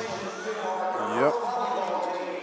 But to your point, we still have a whole half to play. Yeah, and you know, I hate to say it, Kevin, I'll never bet against the Patriots. It doesn't matter if they're down 32-0. I just never bet against us. You got to continue to believe in what you're doing. I know the coaches are going to go in there and make their corrections You know, and if you're in that locker room, I know it's going to be real quiet, but somebody's got to step up and say something.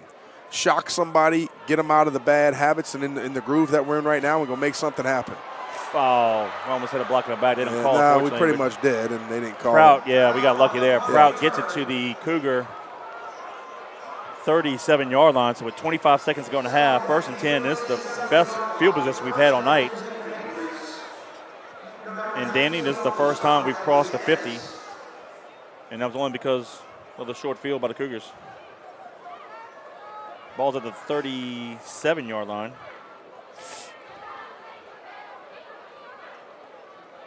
So let's see what we can do here.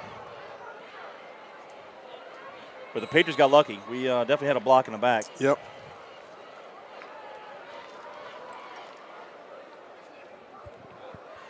Ball near hash mark. Bruno in the center. We'll do the reverse. Turner, he slips, comes back near side. We lost yards to the 45-yard line. Might as well just take a knee. We haven't blocked number 7. We haven't blocked number 7 all night, Kevin. And we're going to call timeout. I don't know why, but let's just take a knee and get out of here. Yeah. Go to halftime. Yeah, number 7's dominating us and making some plays. Good job by him. Well, he's our stud defensive end. He's pretty much showed it tonight.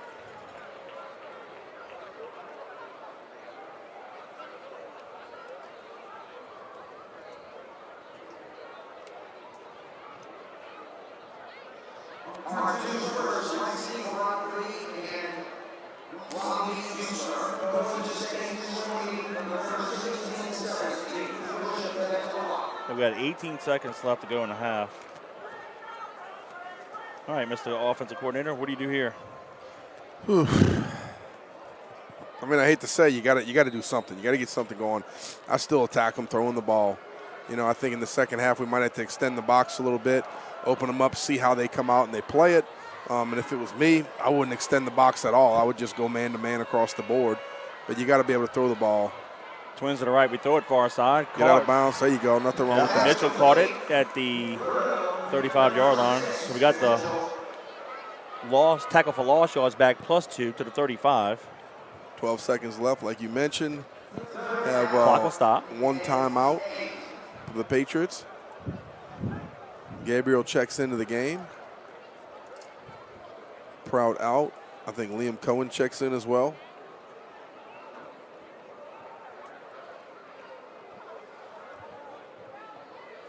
Well, let's end this half on a little momentum because we get the ball to start the second half. Yep.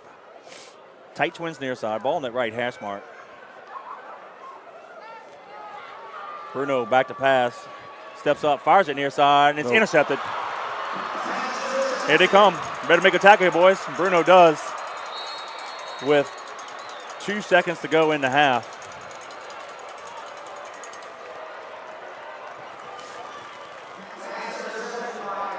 You can't you can see the difference in defense right there, Kevin. They eased off a little bit. Safety, corners, everybody started playing back a little bit. Obviously, they know it was a throwing situation. That's just a tough situation to be in right there, Kevin. Really nobody's fault. That's more of a, you know, they were in the box, but they were extended more, playing a little bit more of a prevent to the pass. We were in that tight twin, so we had to kind of get up and out of it, which makes it a little tough as well. Rashad Gonzalez on the interception. Twins left, Twins right. Let's see if they chunk it deep here. Now they're just going to hand it off to the halfback right up the middle. Jackson got to make a tackle here, boys. Cross the 50, 40, and we get him at the 35-yard line. And I don't know what's going on here on the sideline here, but wait, throw the flag. Are you serious? Throw the flag. He did. Throw it. No, I'm talking about right here. He did. Our guy's trying to run off the field, and he goes and gives him another shoulder. That's trash. Well, mercifully, the first half ends. It's the Edna Karr Cougars 32, the John Curtis Christian Patriots 0. Should have thrown another flag right here on the sideline again.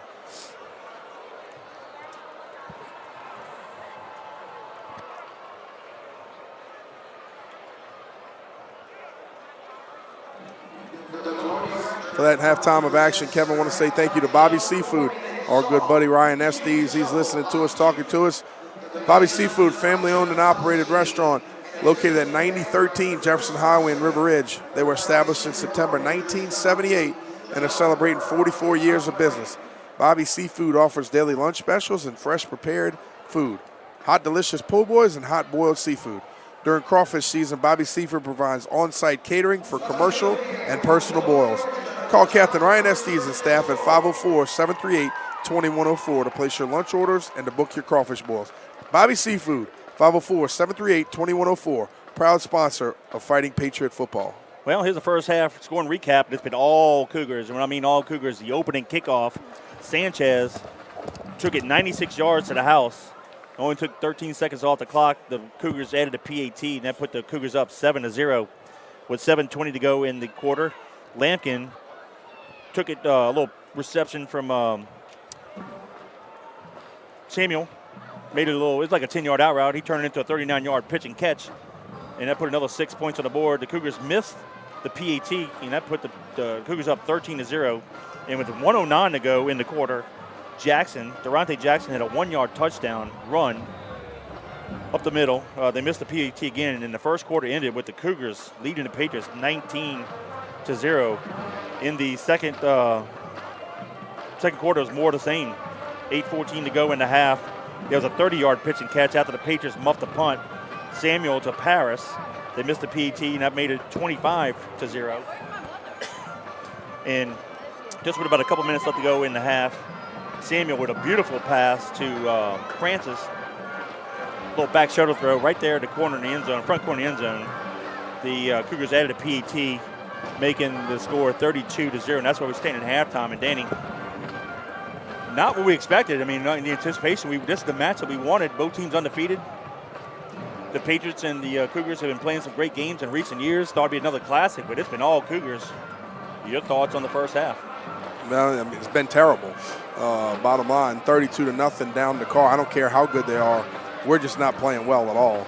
And, like I said before, we have to be able to change the momentum here. So, if I'm in the locker room, I'll be honest with you, I'm pretty pissed. And I'm getting into some guys' faces and saying something or doing something because something has to change. You got to make your mind up that you want to be a leader, and you're not going to accept this. And that's the biggest thing. Obviously, do I think we're going to come back from 32 points? No. Could we? Yes. But how are you going to take it in the second half? Are you going to step up and be a man and go back and do your business and continue to fight? Or are you just going to say, this isn't our day and, we're not playing very well and they're a lot better than us. But, you can't do that because here's the bottom line, Kevin. We could realistically play them again in 2 weeks. Yeah. So, as the game goes on, you know what? I'm not preparing for that one, but I would like to show a little bit of fight. And I'd like to see what we can do scheme-wise to be able to play a little bit better. And to be honest with you, I think personnel, we just don't match up very well. They have athletes all over the field. We have athletes as well, but we're not taking advantage of our opportunities that we've had. They returned the opening kickoff, like we mentioned. Shouldn't have kicked to him. And then, obviously, we didn't stay in our lane, and it just has not been Curtis football from there on out. Well, Cougars are as good as advertised. Like I said, since the opening kickoff, they've just been flexing their muscle and doing whatever they want. And, unfortunately for them, whatever technical issue they had that forced them to forfeit the 3 games, obviously they're undefeated on the field. Some team in the top 8, if they don't somehow have enough power points to sneak into the top 8 and get a bye, they're going to have to deal with a very, very talented Carr team week 1 and week 2 of the playoff. Yeah, it's going to be rough on somebody. I don't know who yet, but yeah, I mean, I'll be honest with you. I don't think anybody in the state right now is beating Carr. I don't care who it is. I don't care if it's, Destrahan, who I don't think really has really played anybody, but anybody around the state right now, Carr is hitting on all cylinders, and they're playing great as a football team. Yeah, they are. So I just think, they're very, very explosive. They play hard and physical on defense, and offensively they just have athletes and weapons everywhere. The quarterback does a great job in decision making, and they can run it right at you as well. Well, as a football fan, it's been fun watching A.J. Samuel quarterback. Yeah. The last 3 years. But he's not going to hurt my feelings that he graduates. But you know what? I'm sure Karr has another guy behind him that's going to be equally as good next year. Any offers for him? You know, I don't know, but if somebody doesn't offer him, they're missing out. He's a very, very good quarterback. Well, he's just not a big, prototypical quarterback that you would imagine. You don't have to be that nowadays. That a lot of schools would probably try to go after because there's so much talent around the country. But I tell you, he's impressed me with his decision-making, management of the football game, dinking and donking around, being able to run, get out of the pocket, make the right decisions. Obviously, the coaches for Karr control the offense and where it goes with their Meerkat offense, calling it where do they think it needs to be. Is it going to be a run or a pass? And I really think that's what they're doing. I think that they call 2 plays in the huddle or call 2 plays from the sidelines, and they either go run or pass, run or pass, run or pass every time. And I think it's called from the sideline. And either one, it hasn't really mattered. We haven't been able to stop either. No. Well, tonight is also senior night. We want to thank all of our senior football players, Yep. all of our senior cheerleaders, all of our senior band members, and all of our senior dance line members. We didn't get a roster for all that, so I'm just do a big blanket thank you for all that you've done in your career at John Curtis, representing your band, football, cheerleading, dance line. We still guaranteed one more game. We'll have a bye. No matter what happens tonight, the Patriots will probably still stay at a 3 seed. We'll have a bye next week, and we'll be back in action on the 18th of November, first round of playoffs for us, which will have to be round 2. But and also, you mentioned in the past too. Thanks to the parents for getting involved and getting the kids to the events and participating. That's what it's all about. It's not just football team. It's also the auxiliary groups. Yeah. And those kids deserve the recognition as well. So thank you for all you've done, and enjoy the rest of your high school year. Your senior year. That was always fun. A listener sent a text. Back in your senior year, at halftime against Evangel, what was that halftime score? 21-0 or 28-0? It was 21-0. Okay. Yep. 21-0. We came back. 28-20, I believe, we lost right? 28 to I think 21. It could have been 20, Yeah. but it was a close ball game. As it went down the stretch. But that's the biggest thing I think is kind of what we're saying, Kevin. Is it's okay to take some on the chin, Yeah. but how are you going to respond? Yep. And I'll be honest with you, 32-0. It's going to go one of 2 ways. That's it. And hopefully our kids have a little bit of character about themselves. And like I said, they're just going to continue to throw haymakers and get out there and go to work. And Karr's a good football team. That's the bottom line. They're very, very good. They're very talented. But like I mentioned before, we're good too. And we have to rely on our playmakers to be able to make some plays in the stretch of the 3rd and 4th quarter. What I've been most disappointed with, Kevin, to be honest with you, I hate to say it, but it's been the offensive line. We haven't had a lot of space to run the football, have not been able to get to the second level. The quarterback has had no time to throw. When we did have time to throw, we basically threw a touchdown and we dropped it. So, I don't know if it's nerves that's getting to us, if some of these guys have felt like this has never happened, which sometimes at this age could be. Kevin, you don't know how to react to failure sometimes. So you gotta go back out there. You gotta learn from it. We're gonna learn a lot in the film room tomorrow. I can promise you. But it's been hard to call and tough to watch. I know that. But stick with us. We're live on JohnCurtisPatriots.com. If there's no fair weather fans for us, there's no bandwagon fans. We're here, for the long haul, and we love these kids. We love these coaches and this school. So we're gonna keep cheering for them in the second half. I hope it's a tale of 2 halves for us, because I'll be honest with you, Kevin, it couldn't get much worse. Also, a listener reminded me, we also have a senior on the film crew. Can't forget them. That's right. They've done a great job. And it's our 12th season doing the broadcast, and how can I forget them? Can't forget the film crew. Yep, that's So, right. yeah, kudos to them as well. Real quick, of course, this will change after the weekend. The Class 5A poll, as voted on by the Louisiana Sports Writers, coming in at number 1 is Destrehan, 2 is Karr, 3 is Catholic, 4 is Zachary, 5 is Ruston, 6 is John Curtis, 7 is West Monroe, 8 is Southside, 9 is St. Augustine, and 10 is Acadiana. for district play coming into tonight. Obviously, the winner take all between the Patriots and Karr, as both schools were undefeated.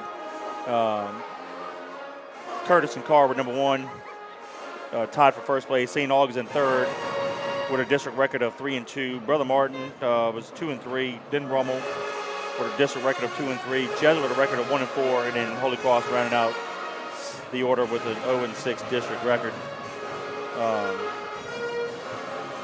Yeah, definitely not the game I was anticipating. I really liked our chances, to be honest with you. I thought we had an opportunity with long, sustained drives, but to your point, the offensive line just hasn't been holding up their end of the bargain, and Karr defense has been dominating. Of course, Karr scored on just about every possession except for one when he punted. And, of course, this last one here right before halftime with 2 seconds. They made it interesting, though. But well, here's the thing. As far as a unit, the last couple weeks offensively have not been our best. The offensive line wasn't playing as well the last couple weeks as they were in weeks prior.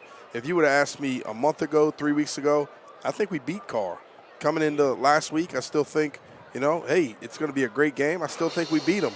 Now tonight happens, and wow, this is surprising for everyone. It's been brutal. Well, what's that the old saying? Mama said there'd be days like this? Oh, yeah. Yeah.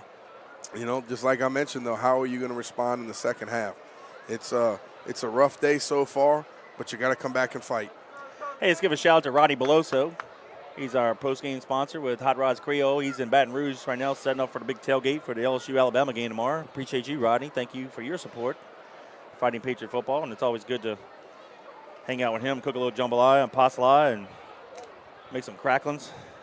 And just a good guy, but thank you for your support. And, of course, his son, Cade, graduated the class of 18 playing baseball for the LSU Baseball Tigers. And he had a little knee injury last year and not really doing much, still rehabbing in the fall, but hopefully Cade will be 100% for the spring. And maybe his last year can go to Omaha. Yeah, good people, man. Yep, good people. We're going to pause, take a halftime break. We'll come back in a few minutes for the halftime, second half action.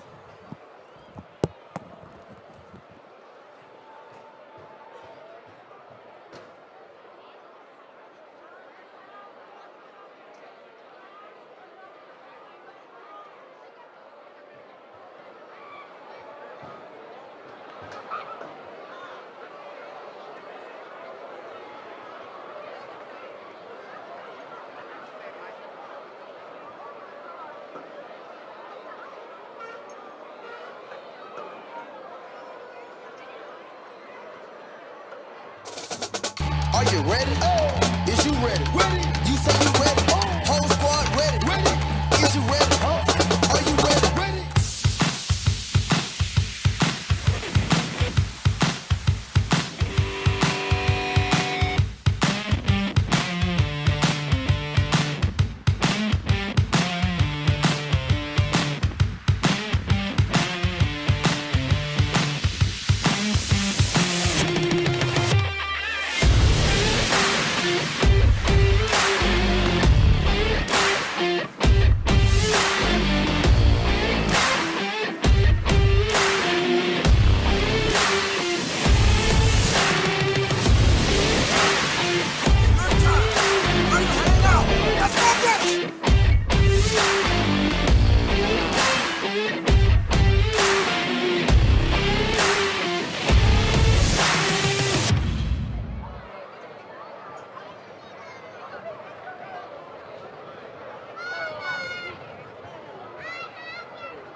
And welcome back to Fighting Patriot Football via YouTube on JohnCurtisPatriots.com. Alongside Danny Wimpron, I'm Kevin Fayard.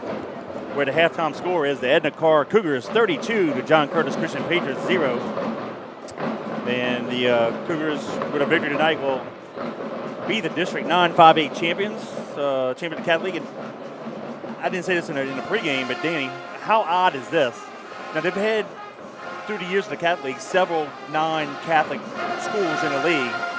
But never in the history of the league have there been two non-Catholic schools playing for the championship of the Catholic League. That's a good point. How crazy is that? Good point. Well, it just kind of tells you the way that the league's gone over the past few years, and that there's good football all over the place in South Louisiana. Oh, yeah. And all over the state, obviously. But, it's, coming into the night, we knew that Karr was very, very good. But well, how about this? No matter, we'll find out Sunday where the brackets are and the seedings. Karr will definitely, because of those 3 losses that, whatever, they probably shouldn't have had some clerical error. And I'll agree that they had to forfeit those games, but it is what it is. That's the rules. They're going to play next week, but you know what?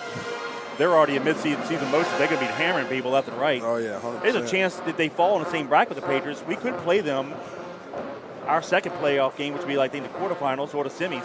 Right. If they go on the other side, and obviously we wouldn't play them until the championship game, which is December 10th. But yeah, it's I can see why now the media kind of somewhat crowned them. I've been watching them from afar, but when you see them in person, and we always know they're good, right? But right. Yeah, it's pretty much it's Karr versus whoever. Well, I hate to say I haven't really watched them at all. I was just going off of scores that we have heard, and obviously early they were blowing people out. And then as the weeks have gone on, in the Catholic League, some people started to score points against them. Yeah. They started, not scoring as much, and the deficit, the point differential tightened up a little bit. So, obviously as a biased Patriot broadcast, I thought, man, we're going to come into this and we have a legitimate chance to shock them and to win the district title.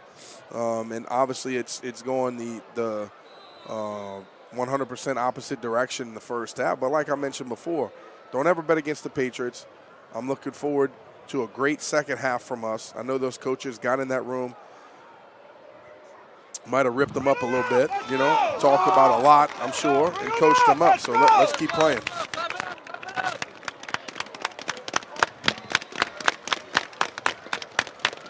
Hey, get in that sideline, get that kickoff team ready to go, and let's put it to them in the second half. Let's go get it. Let's go.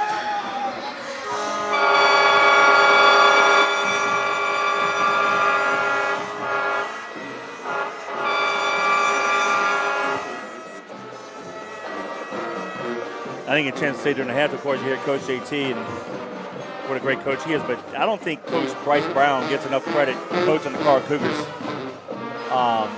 And I don't think a lot of our fans know how good of a coach he is. But I challenged our fans to go to YouTube, and a lot of times the Greater New Orleans Touchdown Club that Ken Trahan, our friend Ken Trahan, global MC, he's had Coach Brown a couple times, and earlier this year he was on. So if you go to YouTube and look up the Greater New Orleans Touchdown Club and maybe Coach Brown, you might be able to source it. And each coach, when they're a week of coaches, they only talk like 3 to 4 minutes. Right. But I'll tell you, he not only does he do a great job with the kids football-wise, but he's trying to get them off the streets, get them out of trouble, and doing the right thing. Make sure to get an education and get them to college so they can have better lives. And and that's what makes high school football better when you get guys like Coach Brown and his staff. I don't know the rest of the staff, but obviously he can't do it by himself, right? So credit those guys. Well, if you look at it, Kevin, doing a great job with those kids. You and I know that the number of kids that go on to play collegiately in all of high school is very, very low. Now it's obviously a lot greater at both of these schools, but you're preparing kids for life. And and our slogan over the past bunch of years has been building champions for life. So what happens here on the football field is somewhat minimal to what can happen in real life, and hopefully this prepares them better for it. Karr cooking off left to right. Sky kick near side. We call fair catch and make it. And a lot of people don't realize you can actually call the fair catch like that. So great job by the front line by doing so. The Patriots will take it over first and 10. I tell you what, that was almost as good of a sky kick that you could get. He just didn't put it towards either sideline. You really want to try to pin it on the sideline a little bit more, but what a really good kick. I mean, that thing went straight up in the air, went about 20 yards, and that was about it. So a good kick by him. Surprises me that they would do that. But steal a possession. Yep. First and 10, Patriots from the 37, Twins near side. We'll go to the right. Handoff, gain of 3 to the 40, second down 7. But then again, Kevin, might have not have been something that they called. Might have just came off of his foot. Kind of crazy, but that's exactly what we need right there, Kevin. 2nd and 7, like we mentioned before, lean on these big offensive linemen. I know Coach Jerry had a lot to say at halftime. You think? Yeah, and let's play physical. Prout, nice little power play to the right, and now the offensive line starting to get a little movement. Gain of 8 gets it to the Patriot 48-yard line. It'll be first and 10 Patriots. Good first down call right there, getting everybody moving. A good kick right there by the running back, leading him up in the hole. Nice vision, good first down. They'll place the ball in that right hash mark, far side. Patriots going right to left. And Bruno looks like he's checking off here. Power play, far side. Johnson crosses the 50 into the 44-yard line. And Danny, this is the first time without a penalty or a short punt that the Patriots crossed the midfield stripe all game long. Got to the 44-yard line. Karr checks in and out of defensive lineman. Patriots break the huddle, ready to rock and roll. Gain of 8, second down 2. They'll keep the ball at that right hash mark. We'll go right again. Prout with the handoff and has the first down, gain of 2 to the 42-yard line.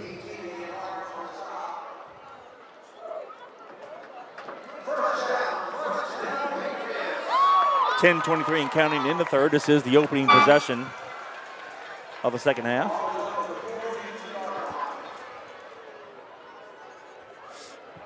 Good job getting a first down. Bruno checks back to the sideline. Looked like there's a flag. Sideline warning on us. Warning? For what? Here we go again. For what? I don't know. For what? We didn't have enough guys in the huddle. We're close to the sideline to get the right personnel in the game. Coach JT and Johnny are just letting that guy have it.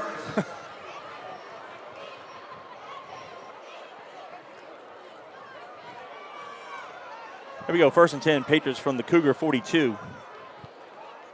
I think it's the same guy that gave me a sideline warning from Little Farms last week. We'll go to the right, handoff to the halfback. I'm being serious. I believe that's Gabriel. It is. He crosses the 40 to the 39. Gain of 3, second down 7. I got a little bit of trouble last week from talking about the officials, so I got to watch what I say because I thought it was pretty bad. And unfortunately, they're spread very, very thin, so there's only so many guys that they can have out there to call the games. But I think these guys go from the playground level all the way up to the high school level. I'll leave it at that. Twins near side. Will go to the right, hands off to Prout. Prout breaks a few tackles, crosses the 30 to 29, and that's probably one of the best runs we've had all night. Yep, it It'll is. be a first down. He's finally getting to the second and third level. And this is the Patriots' deepest penetration into Cougar territory. But I'll say it like this, Kevin. The coaches get in there at halftime. They figure out what they need to change in the blocking scheme, figure out what we need to do to continue to fight and to get first down, sustain these drives. And I'm liking what I'm seeing so far on this drive. Yep. Hey, let's give a shout out to Miss Betty, Mr. Vernon Walker. Listen to us in Phoenix. Appreciate you guys. First and 10, ball on the right hash mark, Twins near side. Power play far side. Smith turns it inside. Crosses the 25, near the 20.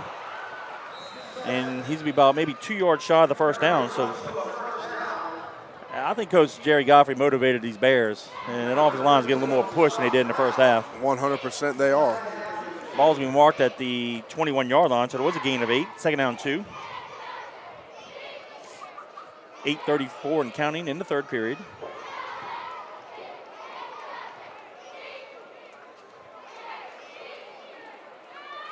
We'll go right the middle, and that might be enough for the first down. Nope. No. Short gain. He got stuffed. Almost got tripped up as soon as he Prout. caught the ball. Yeah. Somebody was down there, almost looked like they were dirt diving down low, and he got tripped up. Yeah, I was looking past the line of scrimmage. Actually, no gain. So now it's third down 2. 8:05 and counting in the third. It's definitely 4-down territory here. We'll go with Twins to the right. Johnson and Smith are the halfbacks. Option near side. Pitches it.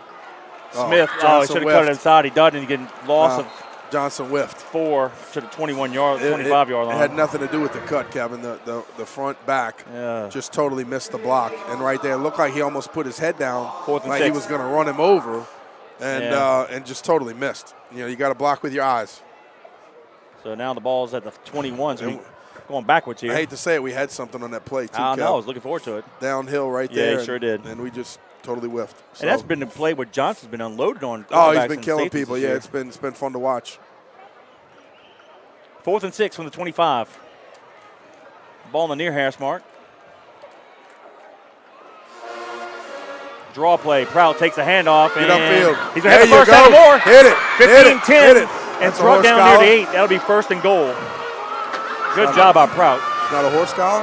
Should have been. I mean, you dive and you get good job of 15 running from inside out there. Make it to 7. Making some chase, but I mean, to me, that's got to be more yardage. Gain of 18. First and goal with 6:55 to go in the third. Watch the replay here. Proud, good job of hitting it north and south. Gets it vertical. Yeah, the guy lays out, grabs him behind the. Yeah, anyway. Too tight, split to the right. Quarterback hands it off up the middle. Maybe a yard to the 6. Second and goal. You know, Kevin, and this is the point on the field where protection doesn't matter as much in the passing game. So if you have a receiver that you like, Tyler Mitchell, Mike Turner, Samaja, you put them out there and you throw the fade with one-on-one coverage deep in the end zone and you let the guy jump up and make a play because it's 1, 2, 3 balls out. Same formation, too tight, split to the right. And our tackle move. Yeah, Back is up 5. You're down here on the side of the car band, and obviously they're going to get loud. Yep. You have to hold your water and do your job. Put the ball back. Let's call it the 11. It's been between the 10 and the 11. Let's call it the 11. 6:04 to go in the third. Second down goal. Liam Cohen checks into the game. And we'll do the same formation. Too tight, split to the right. There it is. Low fade, far side, and it's going to be incomplete. Third and goal. Had the one-on-one matchup, just didn't connect. No, threw that one a little bit too far outside. Now I want to see with Big 19 in the game a little bit more of a jump ball, giving him the opportunity, let him beat him off the line of scrimmage, and then giving him a one-on-one chance. here we go, third and goal from the 10. They've done a good job defensively being very physical with the corners, getting up in our face, being physical off the line of scrimmage. We'll go with twins to the right. Bruno rolls to his right, steps up in the pocket. And he's in trouble, and he throws it away. Good call. Be fourth and goal from the 10. He just did the best he could just to stay alive.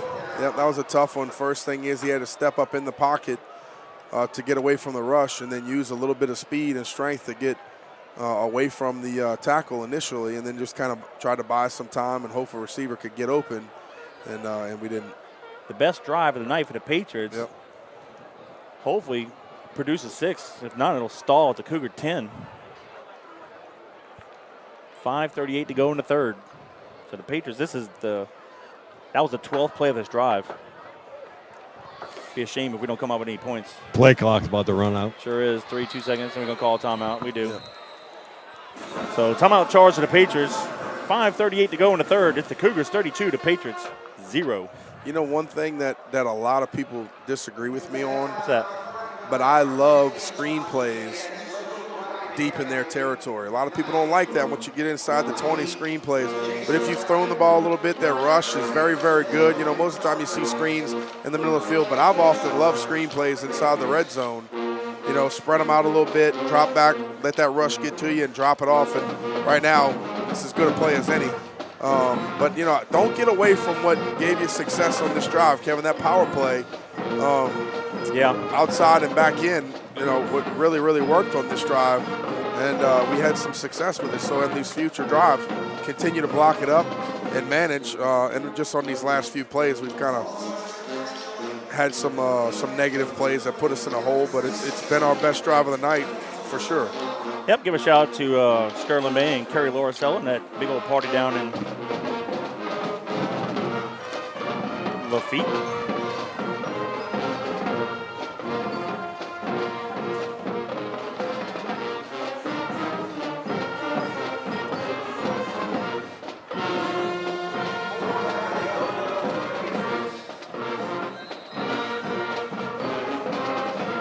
We have a substitution. We had a guy that wasn't in the game after the timeout. We had to run him into the huddle late. Yep. All right, there we go. Trips to the right. 4th and goal from the 10. One running back. Quick zip to Prout. Turns the corner. He's to the 5 and 4-yard line, and that's a nice hit there. But guess who? Yeah. Number 7. And the Patriots will turn it over on downs. So credit the Karr defense, bowing up. And it'll be 1st and 10 Cougars at the 5-yard line. So that's the furthest that the Patriots went, and they just wasted a 13-play drive there. On the bright side, Kevin, Karr has to march it all the way down the field. Defense actually has some hopefully can take a deep breath here and say, you know what, we're going to play fast and physical here on this drive, get in the quarterback's face, maybe make something happen. Yep. Hand off to the halfback right up the middle. There you go. Patriots get him for a gain of 1. That is Jackson, number 22 on the carry.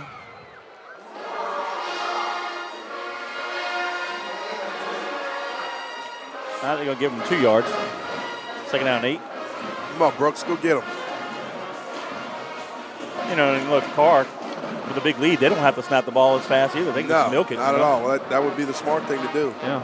Just milk it like you mentioned. Everybody's looking to the sidelines, seeing what they have, and we're the ones that need to make the plays.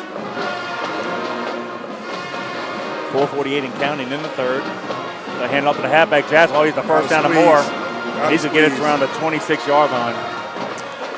Brooks got up the field a little bit too much, didn't squeeze, and they had too much room to run.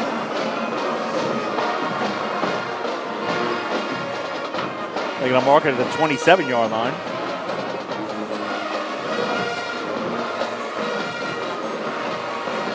.424 and counting in the third period. Yeah, he's a good little running back as well. Durante Jackson, he's a senior.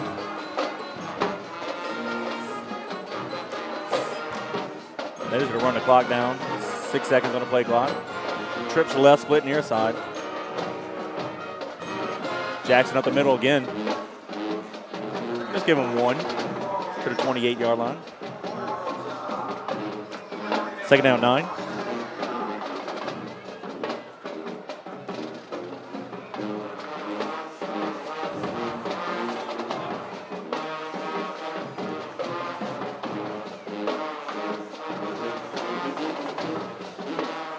.337 and counting. We're in the third period.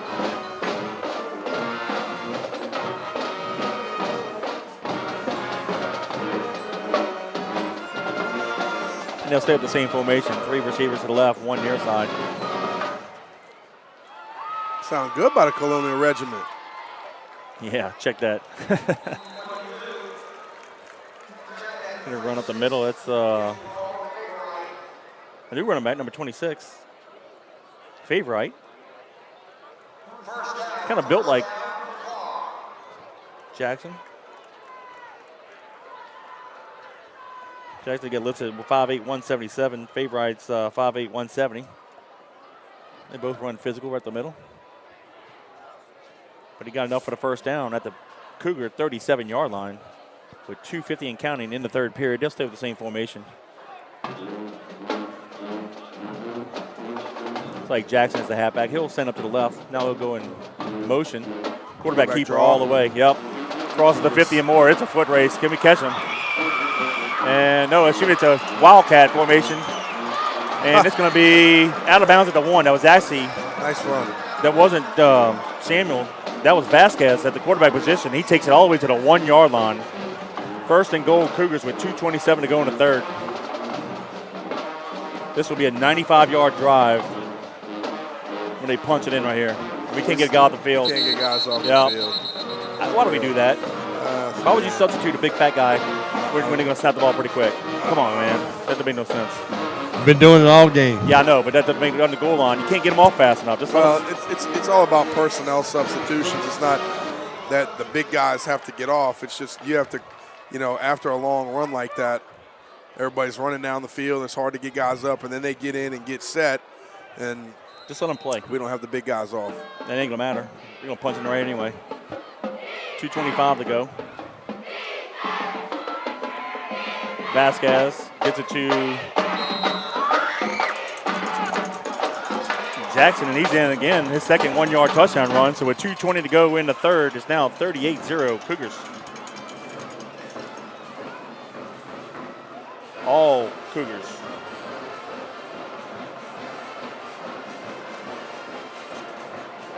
A 95-yard drive by the Cougars.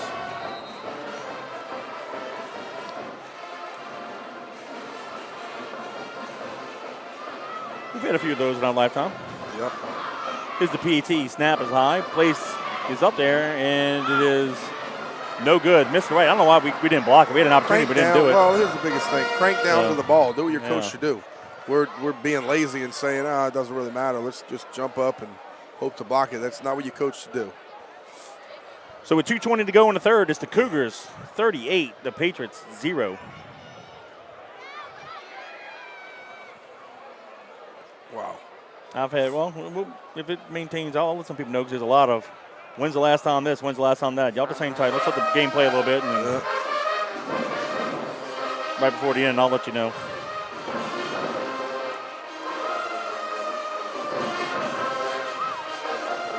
I'll just enjoy listening to the band.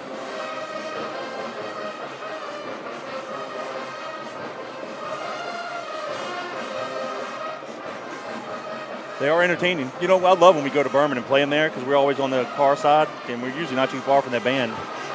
They always do keep us entertained. I think Carr's kickoff team has run a mile tonight. A little short kick. Fashion, Fair caught it. And there's a flag on the play. They said they're offsides.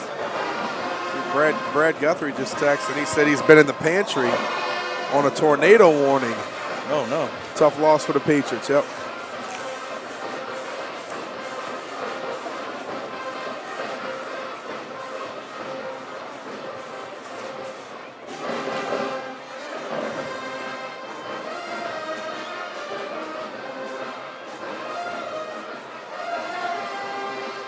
Kind of moving back 5 yards.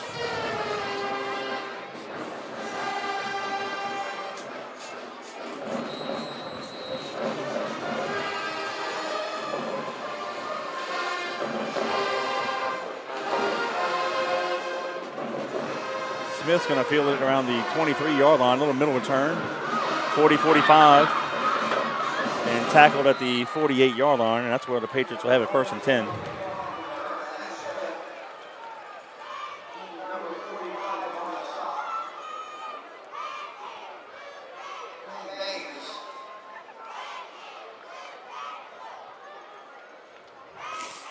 Well, what kind of player you want to be? What kind of leader you want to be? Let's keep it going. Had a good offensive series. Obviously couldn't get points last drive, but let's continue from where we left off, being able to get first downs. It's like a draw play to Prout, and he gets it just shy of the 50-yard line. Give him 2, 2nd down, 8.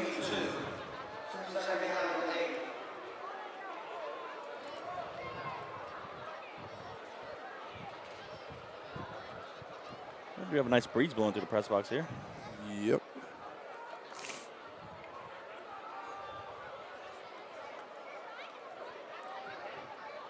We'll go with twins to the right. Bruno back to pass, throws far side. And it's caught. And we might have the first down on the far sideline. And it's a late flag. Late hit out of bounds on them. Okay. Gives a few extra yards. That was a cheap shot.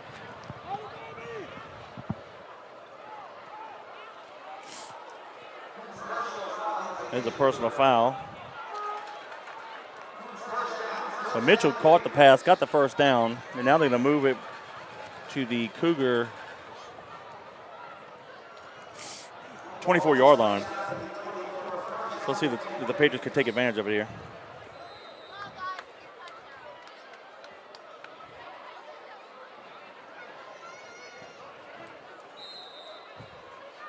We'll go to right, short gain of 2.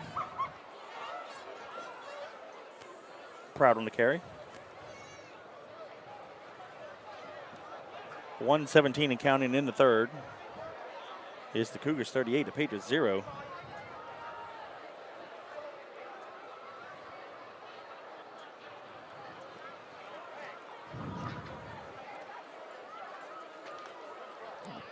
It's like Gabriel and Prout are the halfbacks. Excuse me, Smithville, the halfback. Bruno back to pass, lays it up over the middle, and touchdown. That's the way to go up and get it, Mike. And there's a flag in the play. Let's see if it stands. Probably holding on them. Yeah, it was defensive holding, 100%. He had his hands on him 10 yards down the field. And Mike did a good job of just continuing to fight, stack him, get his hands off of him, and getting. That's the one thing that I like, Kevin, that he got vertical to try to attack the football. I haven't seen him do that in the last few weeks, just kind of waiting for the ball to come down to him. But he did a good job of getting vertical and attacking the ball at its highest point. Bruno to Turner, 22-yard touchdown pitch and catch. Looks like the Patriots will probably line up for 2 points here.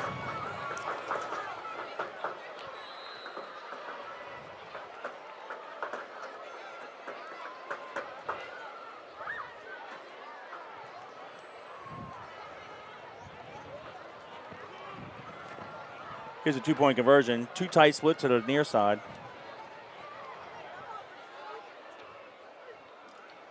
Power play near side. Gabriel runs up the middle, and Carr's defense says nope. So with 47 seconds to go in the third, it's now the Cougars 38, Patriots 6. Denny, that was a 4-play drive going 52 yards in distance, burning 1:35 off the clock. Bruno to Turner, 22 yards. The missed 2-point conversion. And that puts the score 38-6 Cougars. Well, there's some good news there. You know, again, I think second drive in a row, we sustained the drive, did a good job of playing a little bit more physical up front. And then, you know, nice route right there by Mike Turner. Good ball by Dagan Bruno and getting up and making the play. So this is what I wanted to see in the second half. You know, like I said before, do I think we're going to come back from 32 points? Do I believe we can? Yes. Likelihood and having common sense, probably not, but I want to see some fight. I want to see these guys continue to show that they want to be here, continue to get better, you know, and see, you know, maybe what are some things that we can work on and get better for next time that we hopefully play them in the playoffs.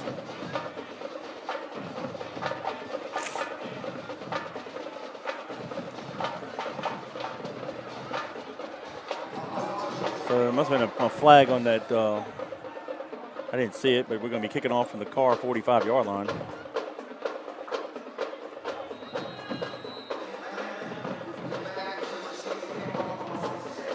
And looks like we're going to try an onside kick here. And we weren't ready. What were we doing? Right to him.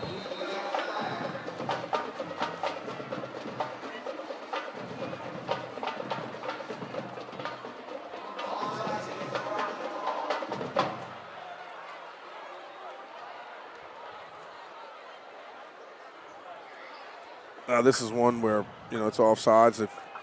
If you feel good about it, maybe it's one you drive through the end zone with an extra 5, but even worse. Where are we going here? Karr was offside, so we're going to kick it off from the Karr 40. Yeah. All right. Was there a penalty before, Kevin? Yeah, it must have been on the extra. I didn't see it. That's what I said. I didn't see the touchdown, extra point. Okay.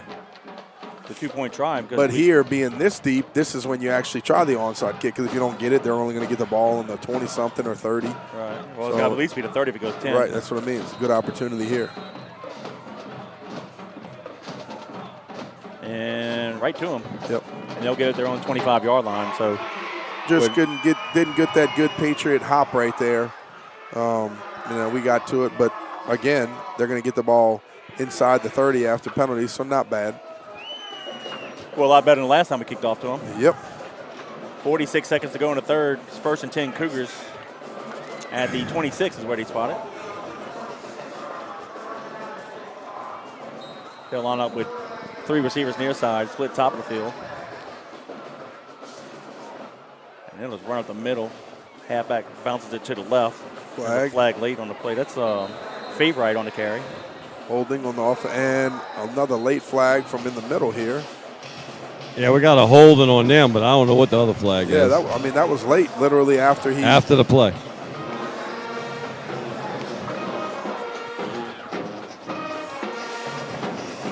Try to look at it on the replay if we can, Kevin. See if we see anything on our back end.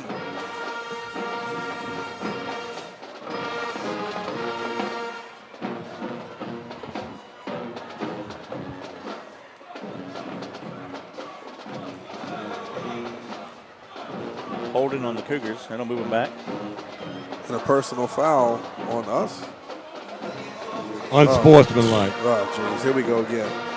Offsetting, unsportsmanlike penalties. So the penalty moves the ball back to the 16-yard line with 38 seconds to go in the third.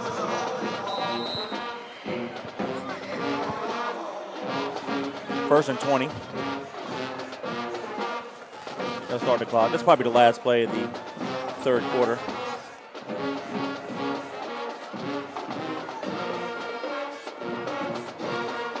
Three receivers near side. They have one top of the field. That was handed off up the middle. That's going to be Favorite again. He'll go to the left. And he'll get it to the 19-yard line. Gain of 3. And again, that's going to be the last play of the third quarter. So after 3 quarters of play, it's the Edna Karr Cougars 38, the John Curtis Christian Patriots 6. Whew. Kevin, for that third quarter of action, I want to say thank you to Moe's Pizza, our good buddy Jeff Arsman, and his lovely wife Lisa. Go check them out at 1112 Avenue H in West Wego. Give them a call, 341-9650. Your homemade hand-tossed pizza, lasagna, meatballs, and spaghetti. Check out the website at moespizzanola.com, 341-9650. Jeff and Moe's Pizza, we appreciate your support of the Patriots. Well, the halftime score was Cougars 32, Patriots 0. The Patriots got the ball to start the second half, had a nice 13-play drive, but it stalled at the Cougar 5-yard line. And then the Cougars went on a 95-yard drive. And with 2:20 to go in the third, Jackson had a 1-yard touchdown run. They missed the PAT, and that put the Cougars up 38-0. But then the Patriots answered with a 4-play, 52-yard drive, burning 1:35 off the clock. Bruno hit Turner on a 22-yard pitch and catch. The Patriots missed a 2-point try. And that's where we stand as we begin the fourth quarter of play, with the Cougars leading the Patriots 38-6.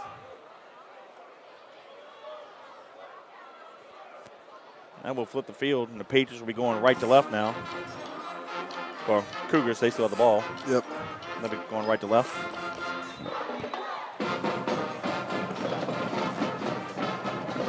Third and very long here, Kevin. Got Got to force them into another punting situation. Yeah, they have to get it to the 36. 2 receivers to the right, 1 near side. 2 halfbacks with Samuel. He'll give it to Jackson, and he darn near got the first down by himself. He's going to make it close. It'll be 4th and like 3 now. Horn with the tackle.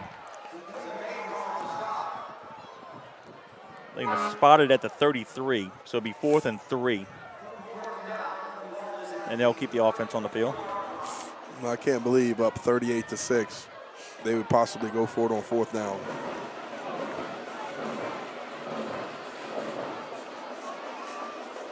Now that is milking the clock. There you go. Sorry, doing milking the clock. Even if they get a delayed game, doesn't matter. No, I'm saying I didn't think their coach would do that. No, he's just burner time. And it looks like Carr called timeout to save the 5-yard penalty. So timeout charge to Carr. 11-12 to go in the ball game. It's the Cougars 38, the Patriots 6. I don't know what time Sunday. I would assume by midday, maybe early afternoon, the pairings will come out.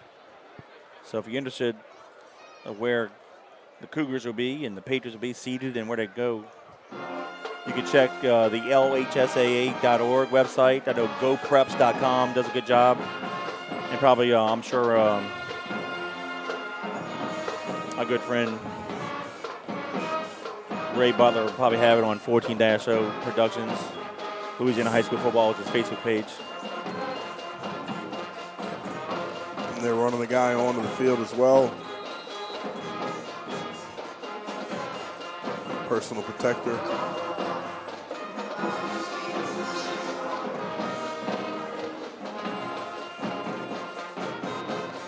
All right, so Cougars will line up the punt. Prout's going to stand back around the Patriot 36. Nice kick far side. And it'll go out of bounds at the 30-yard line. So with 11:05 to go in the ball game, 1st and 10 Patriots for their own 30. Looks like a flag on the play right at about the 42-yard line. Is that a flag or a towel? Towel. It was a towel.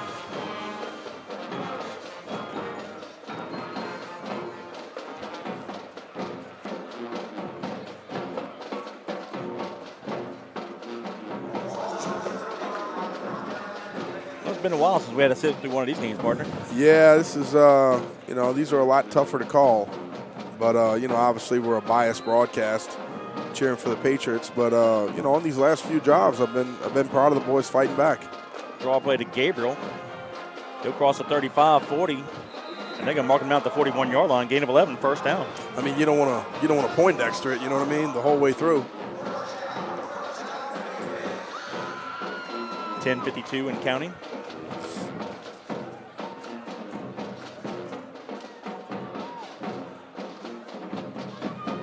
We'll hand it off to Gabriel up the middle. And he'll get 2 to the 43-yard line, 2nd down 8. We're continuing to rotate some guys in and out. Offensive personnel and skill players. Keeping these guys fresh. Carr running defensive lineman out.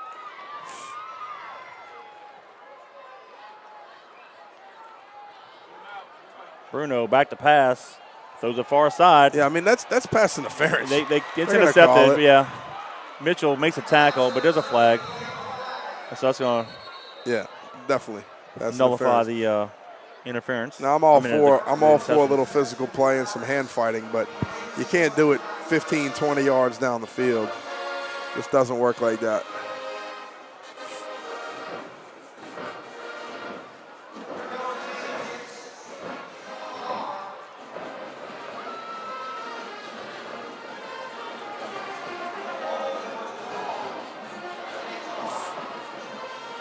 So the penalty will move it into Carr territory at the 47-yard line. It'll be 1st down, 10 Patriots. 10:07 to go in the ball game. And y'all stay with us after the ball game. We'll have a post-game recap.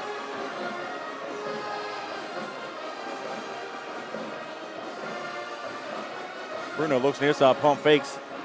Going to go for Turner. Has the guy one-on-one. Oh, incomplete, but nice route, nice throw. Just couldn't execute. 2nd down 10. I don't know why he's holding his hands up. He got beat.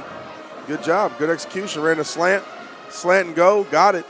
And, again, I thought we put that one out there pretty far. They actually showed some very good makeup speed by the corner right there. But Mike Turner had that one and then looked like he really bursted to the ball. And then, again, looked like it was almost underthrown at the very end. But, again, I think Mike's got to turn or go up and get that ball vertical at his highest point. 2nd down 10 Patriots. Quick zip. Toss to Gabriel. He does turn the corner and needs to be hit hard out of bounds. That was a good lick. Yeah, he delivered a blow, too. Good job by Gabriel. He might have hurt himself. I don't think their guy's getting up. Oh, he hurt himself. But boy, he hit him hard. Heck yeah. Got out of bounds at the 41-yard line. I hope he's okay, though. Let's see. Is that number 10 that had the interception a second ago? Yeah, might just knock the wind out of him. Oh, no, he got lit up. And there's a flag in the play here. Good job by him and Gabriel coming downhill. So the side judge nice little flag. Pop.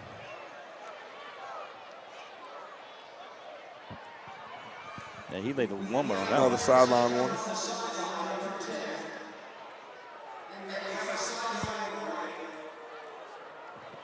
I don't understand what the flag is, but they sideline warning. Was that what it was? Yeah, I don't know if their coaches were. I don't know what they were saying to him. They were attending number 10. Yeah. They were looking at him.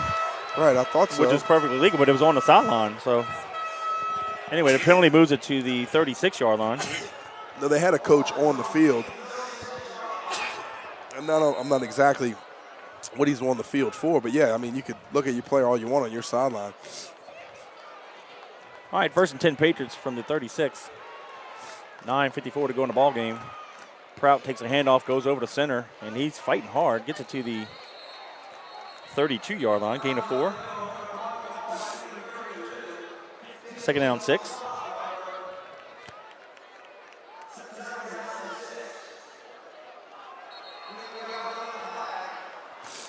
Is there another flag on the 20? What is this? Yeah, might be another sideline. Maybe they're chirping too much. I mean, we can only see it, but we can't hear what's going on. If they're in the official's ear yelling, I mean, they're going to put up with it so much. So I'm not sure. Happened to me 2 weeks ago at the playground.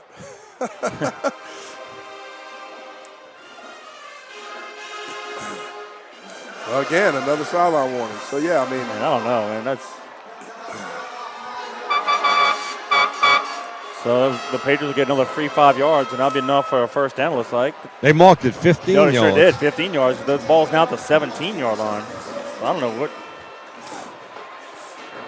what could have been said. But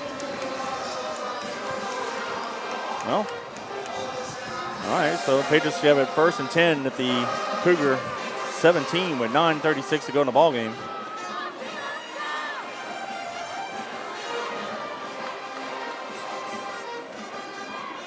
Prout, the left side halfback. Gabriel, the near side. Bruno checking off at the line of scrimmage.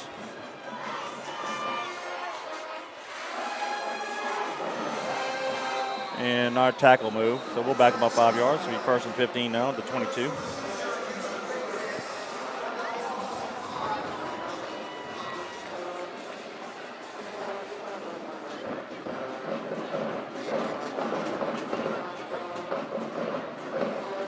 Tell you what, if you don't get entertained at the Karr game, you can't have fun. Seriously. It's the kind of stuff Friday nights are meant for. I'll be looking forward to that trip back to Berman next year. Like I said, usually we're about 2 sections over where the press box is, where the band is. It's always a good time over there. 1st and 15 Patriots. Press box is a lot tighter than this one, though. And off to the halfback, over to center. Looks like Johnson. And he's going to get it back to the 15-yard line. Gain of 7.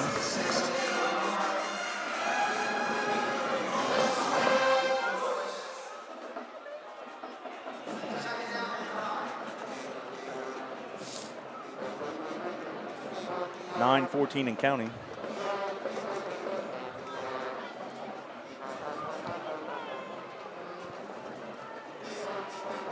Bruno back to pass, throws it near side to be in and out of the hands of the receiver. 3rd down. Got to help your quarterback out, guys. Kevin, it's not like we don't practice it, right? I mean, we do 7-on-7 Pascal as much as anybody else. You know, and the thing about it is when the offense has their opportunities, you got to be able to make it happen. You know, the only thing I'll say about a lot of other schools is they have the game experience of throwing the ball, seeing coverages, doing that. But, I mean, when the ball's thrown to you, you got to make the catch.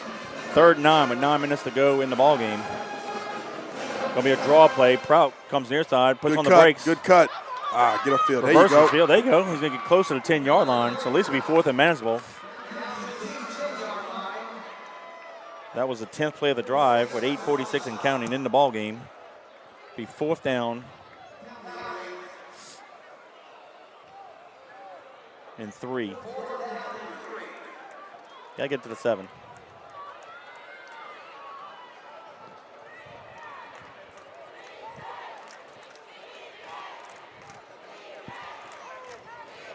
What do you call here, Danny?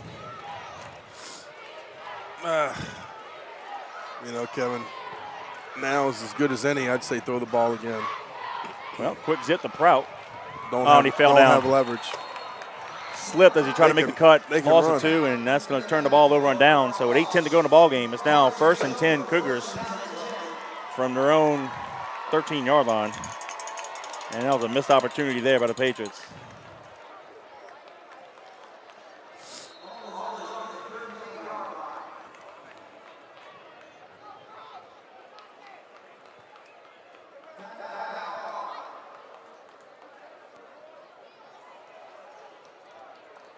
Well, 8:10 to go in the ball game. It's the Cougars 38, Patriots 6. And looks like a timeout on the field.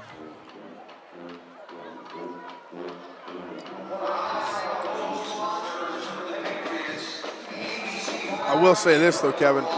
The offense definitely got better in the second quarter. Started sustaining some drives. It's just hard when you're playing in the game and you're forced into having to go for it on 4th down, and it's not very manageable. You know, this one, obviously, I think we could have got, but earlier having to go on 4th down and 15. But yeah. What I'm saying is I think the offense definitely saw something that they liked. They keyed on it a little bit more. They started to run behind the offensive line with a little bit more authority. Those guys played a little tougher. So I'm liking the fact that I think a very one-sided first half turned into a second half that we played a little bit better. Or we're continuing to play a little bit. But now defense, again, has to come up big here. And, you know, I hate to put them in this situation once again, but that's just the way it goes. Well, it happens. This was not a bad day at the office. This was just a butt whooping. And it's been all Cougars from the opening kickoff.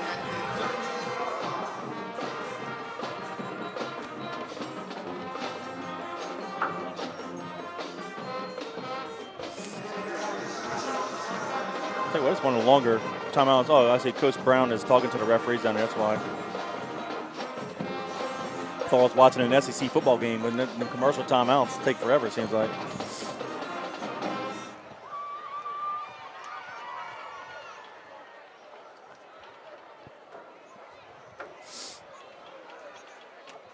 Come on, what are we doing here, guys? I don't know what I think. Coach Brown's having a little conference with 3 of the officials. I don't know what he's talking about. But there's only so long. I mean, you can give them either disagree or agree, and let's go on, move on with the game. I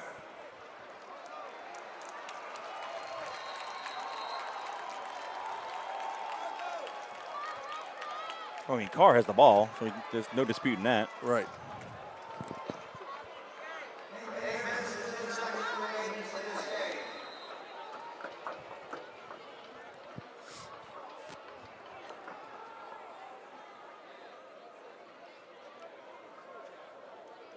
Vasquez playing quarterback. He's just going to keep it, run up the middle.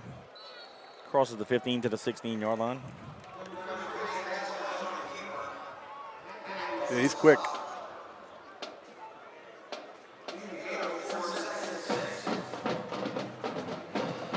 $7:50 to go in the ball game. Gain of 4, 2nd down 6.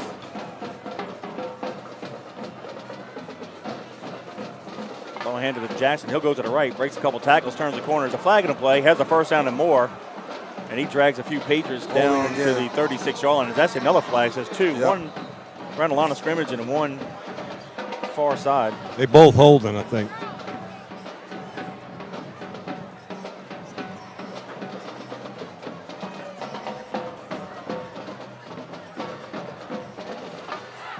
Yep. So 2 holding calls. They'll decline the first one and take the second one. Push him back a little further.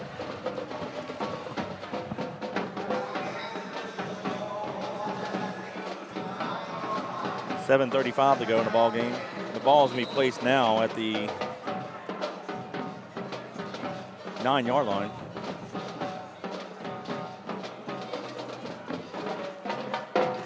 Vasquez keeps it, comes near side. It ain't no big deal. Here's a foot race. He gone.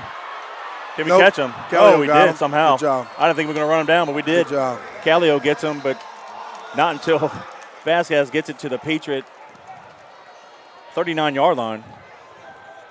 So just like that, they just flipped the field with 7:20 to go in the ball game. Now, I know Samuel landed on his shoulder early in the game. I don't know if he just, because of the No, I'd take him out too. yeah, Kevin. they just take him out. I'd take him out too. He's one of the best players on the field, and you know you got a one-sided game. I would take him out too. Now they're going to move. It must have been a flag in play because they moved the ball now to the 34-yard line. I didn't see it, but Cougars get 5 more yards. Yeah, so Vasquez will be the quarterback from here on out. I'm pretty sure they called another sideline warning on. Is that what it was? Okay.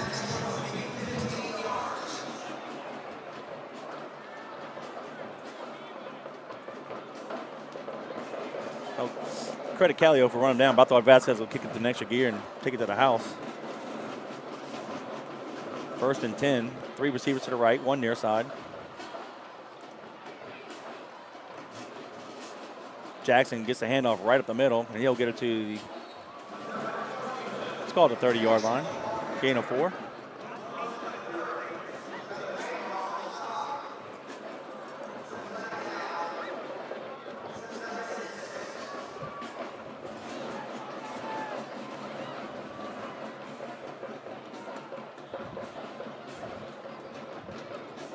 .605 and counting in the ball game.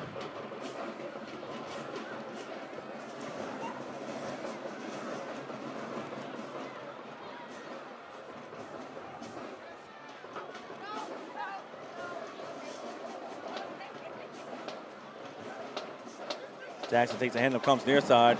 Oh, excuse me, that's Favorite. And he's having enough for the first down. They're going to attack him at the 21-yard line. We had a couple favorites. I played with Eric Favorite, Courtney Favorite, I think was earlier or later, excuse me. Eric was one of my running backs. I don't know if they're related. And then I played with Marlon Favorite, who with the Voodoo. Went to LSU? Yeah, he went to LSU. I think he played at West Jeff for high school. I wonder if they're all related. Well, if they are, it's a very athletic family. Yep. 5:24 and counting. They'll line up with 2 receivers to the right, 1 near side. And Vasquez will stay at the quarterback. They'll do in the shotgun. They'll keep the handoff right up the middle. Breaks a few tackles.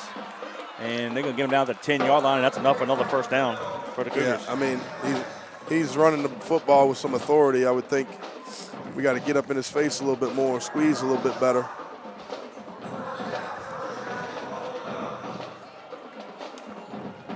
Yep, so 1st and goal, Cougars with 4:50 and counting. All right, defense, challenge yourself here. Let's try to keep them out of here. 3 receivers to the right, 1 near side, and we jumped off sides. How do you do that? So now it'll be 1st and goal from the 5.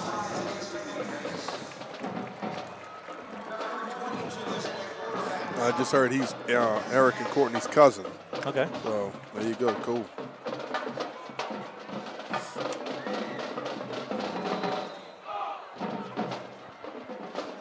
All right, 1st and goal, Cougars from the Patriot 5 now. 3 receivers to the right, 1 near side. They'll hand it to Jackson right up the middle, and he pushes his way to the 4-yard line. 2nd and goal now from the 4, 4:23 and counting.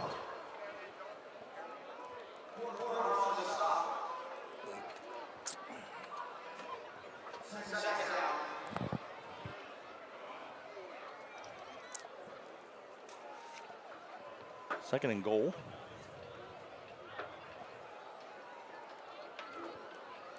Right at 4 minutes to go.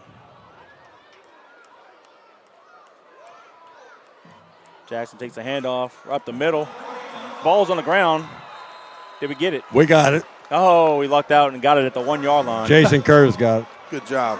Good So job. Jackson fumbled the ball and the Patriots recovered. So with 3:49 to go in the ball game, the Patriots take it over first and 10 at their own 1.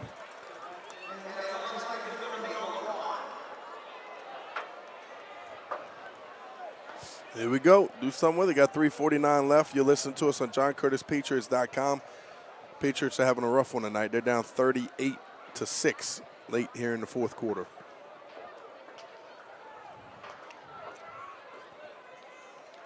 Well, the worst beatings, I'll tell you in a second after this play.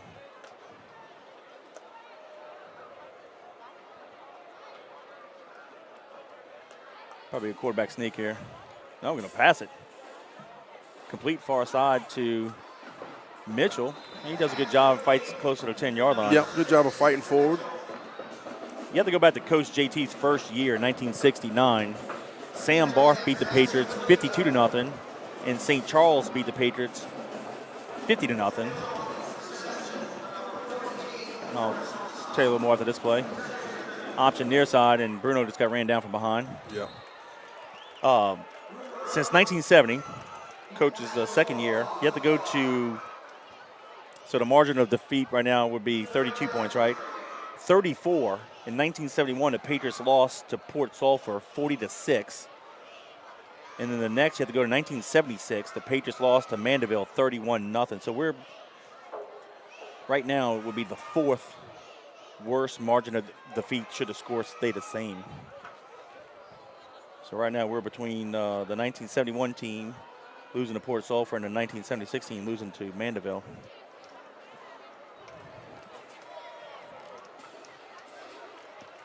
Option near side. Massey's a pass. Bruno throws it to Turner on a post, and he's going to – is it intercepted? Oh, Nope. he caught it. Caught it. He caught it. He took it from 10. There's a flag, but it shouldn't – looks like he held him again, but this time he fought for it and got it. Nice Yep. pitch and catch to the Cougar 49-yard line. Good job. Good job. Good job. I thought for a second when it came down, the defender may have wrestled it from him, but Turner actually pulled it out of his Yep. hands. It's a way to fight for the ball. Good job, Way to Turner. fight for the ball. Yeah, and he got there a little early. Big catch. But you know what, Kevin? Hey. Hate to say it, in the first half, if you protect a little better, you might have opportunities like that. And we saw it. You know, those guys are putting it. But like I said before, this is some things that you could take into hopefully the next matchup against Carr and say, Right. you know what? Number 10 can't cover us. You can say all you want about him, but if he doesn't hold and he doesn't interfere with us, so far he hasn't covered us. Right. We just haven't had the opportunities to throw the ball with good protection. And on these last few, we have, and we've capitalized on it. So Right. good job. So, in turn, they're going to have to back a safety up. They're going to have to do something to get in the mix, get involved. And when you do that, you soften the box up a little bit, and you have all their opportunities. But I can tell you, it's hard to run against 9 dudes in the box. I don't care who you are or who you play for. If there's 9 guys in the box, it's going to be tough. So there's a flag, but on the Patriots. So they're saying Turner pushed off? Man, I don't know. I believe that's what they're calling. Gordon, is that what they called? Yeah, they called 2 penalties, pushing off and a personal foul, both on us. Really? Wow. Wow. Okay. Huh. That's rough. Well, I will say this. We had to push off early because Turner didn't push off late. But Now they're changing it. goodness gracious. But I'll say it was a good job of him going up and fighting for the ball. I like that. All right, so now the ball is at the Patriot 22-yard line. I don't know what all is going on here, but Me either. it's going to be 1st and 10 Patriots. But what I'm saying is, Kevin, look how deep the safety Another is now. flag. What's going on? Unsportsmanlike on us. Yeah, this guy's terrible. This is the guy I had last week. I told you, some of my buddies already texted me, asked me, is this the same guy? I said, yep. Sorry, I can't. I'm not supposed to say anything. Sorry. Oh, goodness gracious. Too sensitive, man. Guys get too sensitive. It's comical.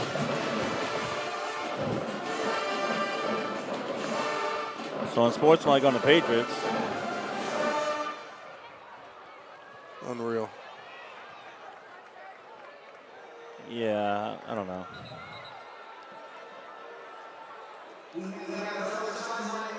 So now the Patriots call a timeout. So with 2:29 to go in the ball game, timeout charge to the Patriots. But it's the Cougars 38, the Patriots 6.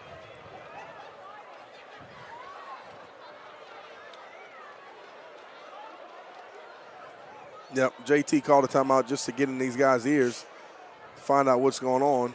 Talk to him. Oh, yeah, JT's going to get on him again. He needs to know. What are you calling? Yep. What's going on here? Because it's terrible. Oh, he's throwing another flag. Whatever. And I can tell you this, that's just silly.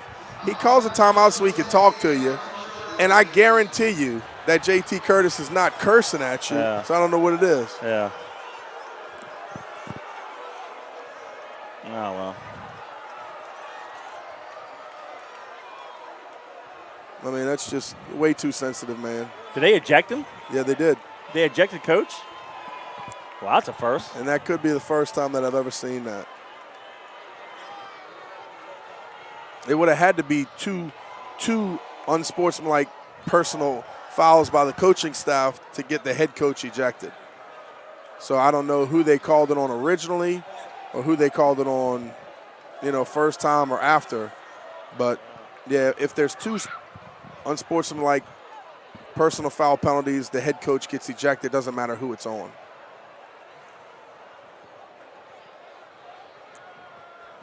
Well, unlike that's crazy college football crazy. And NFL, the referees have a mic, so we don't know what's going on. Right.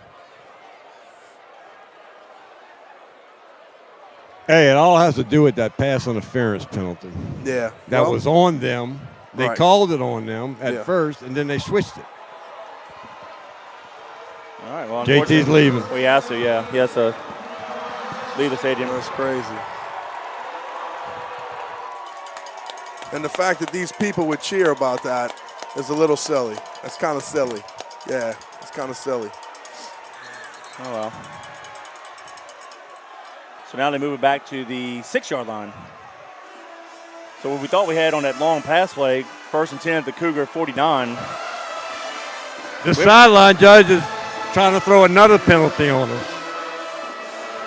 Yeah, he's bad, dude. I'm telling you. He did it. Is it the same guy? He did it again. He just threw another. You can say all you want. You can say all you want. You can't say this. You can't say that. These guys are unbelievable. But is it the same guy we had last Yes, week? it's the same guy. It's the same guy that I had at the playground level that were throwing them on me. Huh. This is unbelievable. You guys need to find something new to do. Interesting.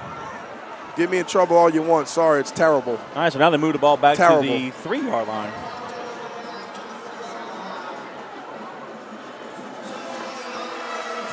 We've lost 48 yards in field position. Just in penalties and haven't run a play in the last probably 6 minutes, 7 minutes on the clock, like the watch clock. Let's just get the game over with, man. Come on.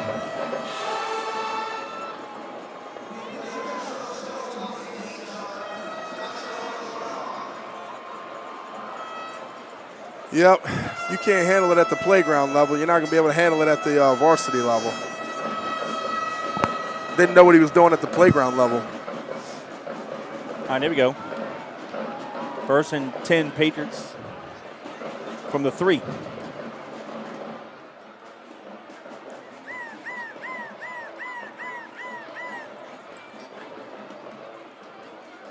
Quarterback keeper to the right.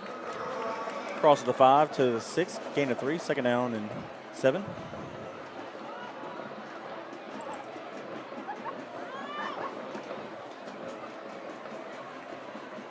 .210 and counting.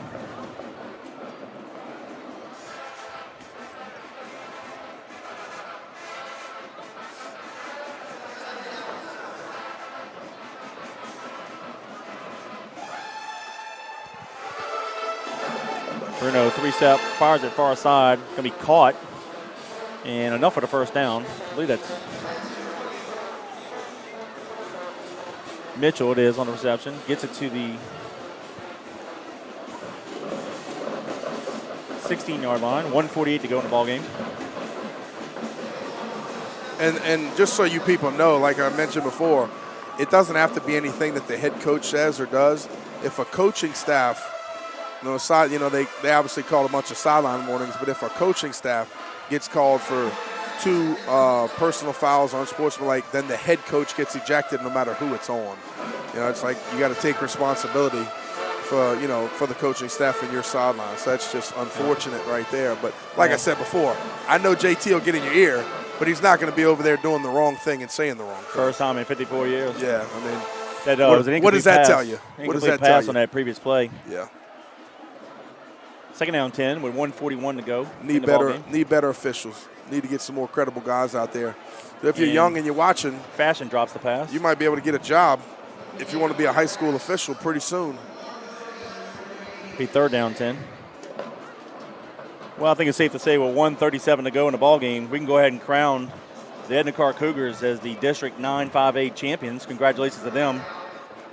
On the field, they are 9-0. Take that little asterisk in the forfeitures and do what you want with them, but this is a very good ball club. Oh, they're fantastic team. Yeah, they'll be in the state game on one side of the bracket for sure. So near side, Mitchell caught it, well shy of the first down, and might have hurt his leg on the tackle. It'll be fourth down about 6, and we have an injured timeout with 1:27 to go in the ball game. I hope not, because that's unfortunate at the end of the game. I think the way he landed, yeah. I don't know if he twisted his ankle or his knee, but injured timeout.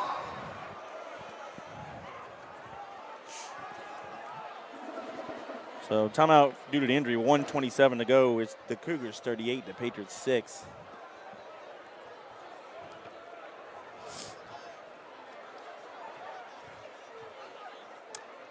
It'd be interesting to see, do the Cougars get enough power points to get that top 8 seed? They were a 13 coming into this weekend. Well, I mean, they put it on us like this. Yeah, but margin of victory don't have anything to do with it. But what I'm saying is, the strength of schedule and what have you, and it's all computer generated stuff, but it'd be interesting to see. We'll find out Sunday. But no matter what side of the bracket they fall on, they're going to be a load for every opponent. So we'll go ahead and punt it here. Fourth down with 1:24 to go.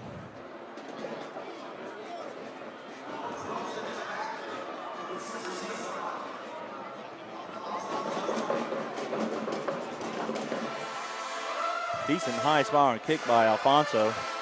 Fair caught at the Patriot 49-yard line. So it'll be first and 10, Cougars with 1:06 to go in the ball game. Imagine another flag.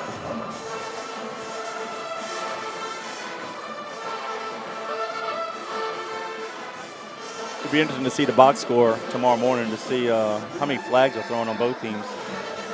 So a good question, and I don't know if it says it on our deal, but who is the assistant head coach? Coach Jerry. Coach Jerry, that's what I thought. Okay. Jerry Godfrey. Yeah, that's what I thought.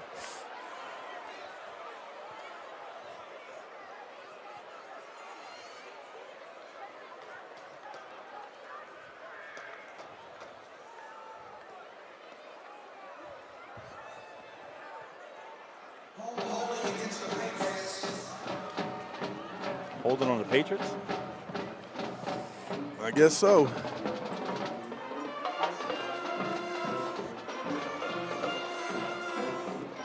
And I hate to say a pretty good third and fourth quarter effort by us has been kind of overshadowed by the officials in the last 3 minutes.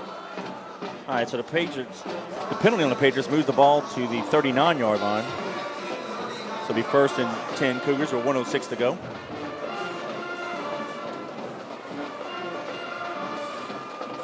And then this will take a knee. And then we'll have to probably do that one more time.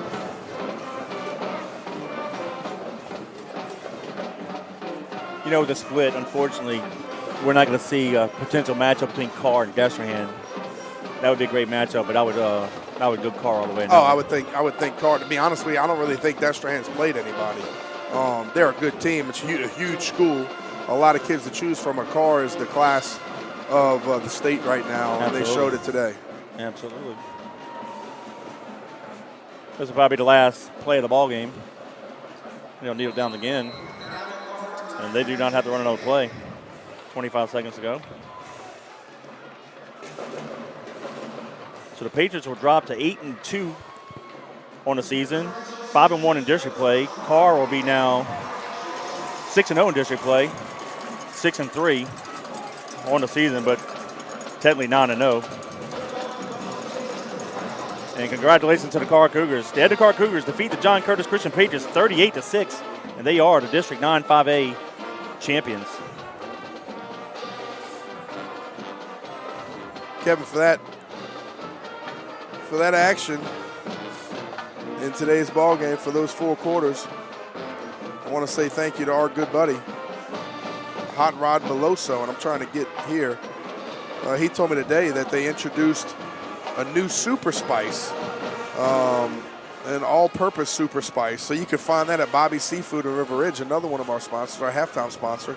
So go check out the new super spice at Bobby's Seafood. So Hot Rod's Creole, locally owned and family operated with generational recipes for your cooking ease and enjoyment. Check out their award-winning jambalaya, gumbo, and barbecue sauces. Don't forget the premium garlic butter seasonings, fish fry, seafood balls, and everything that they offer. Go check it out at the website or at your local grocery store. Their website is www.hotrodscreole.com. Hot Rods Creole, the only way to Creole. Well, it was all Karr. Unfortunately, it wasn't the match that we thought, no hope it would have been. And we've had some classics with the Karr Cougars in recent years.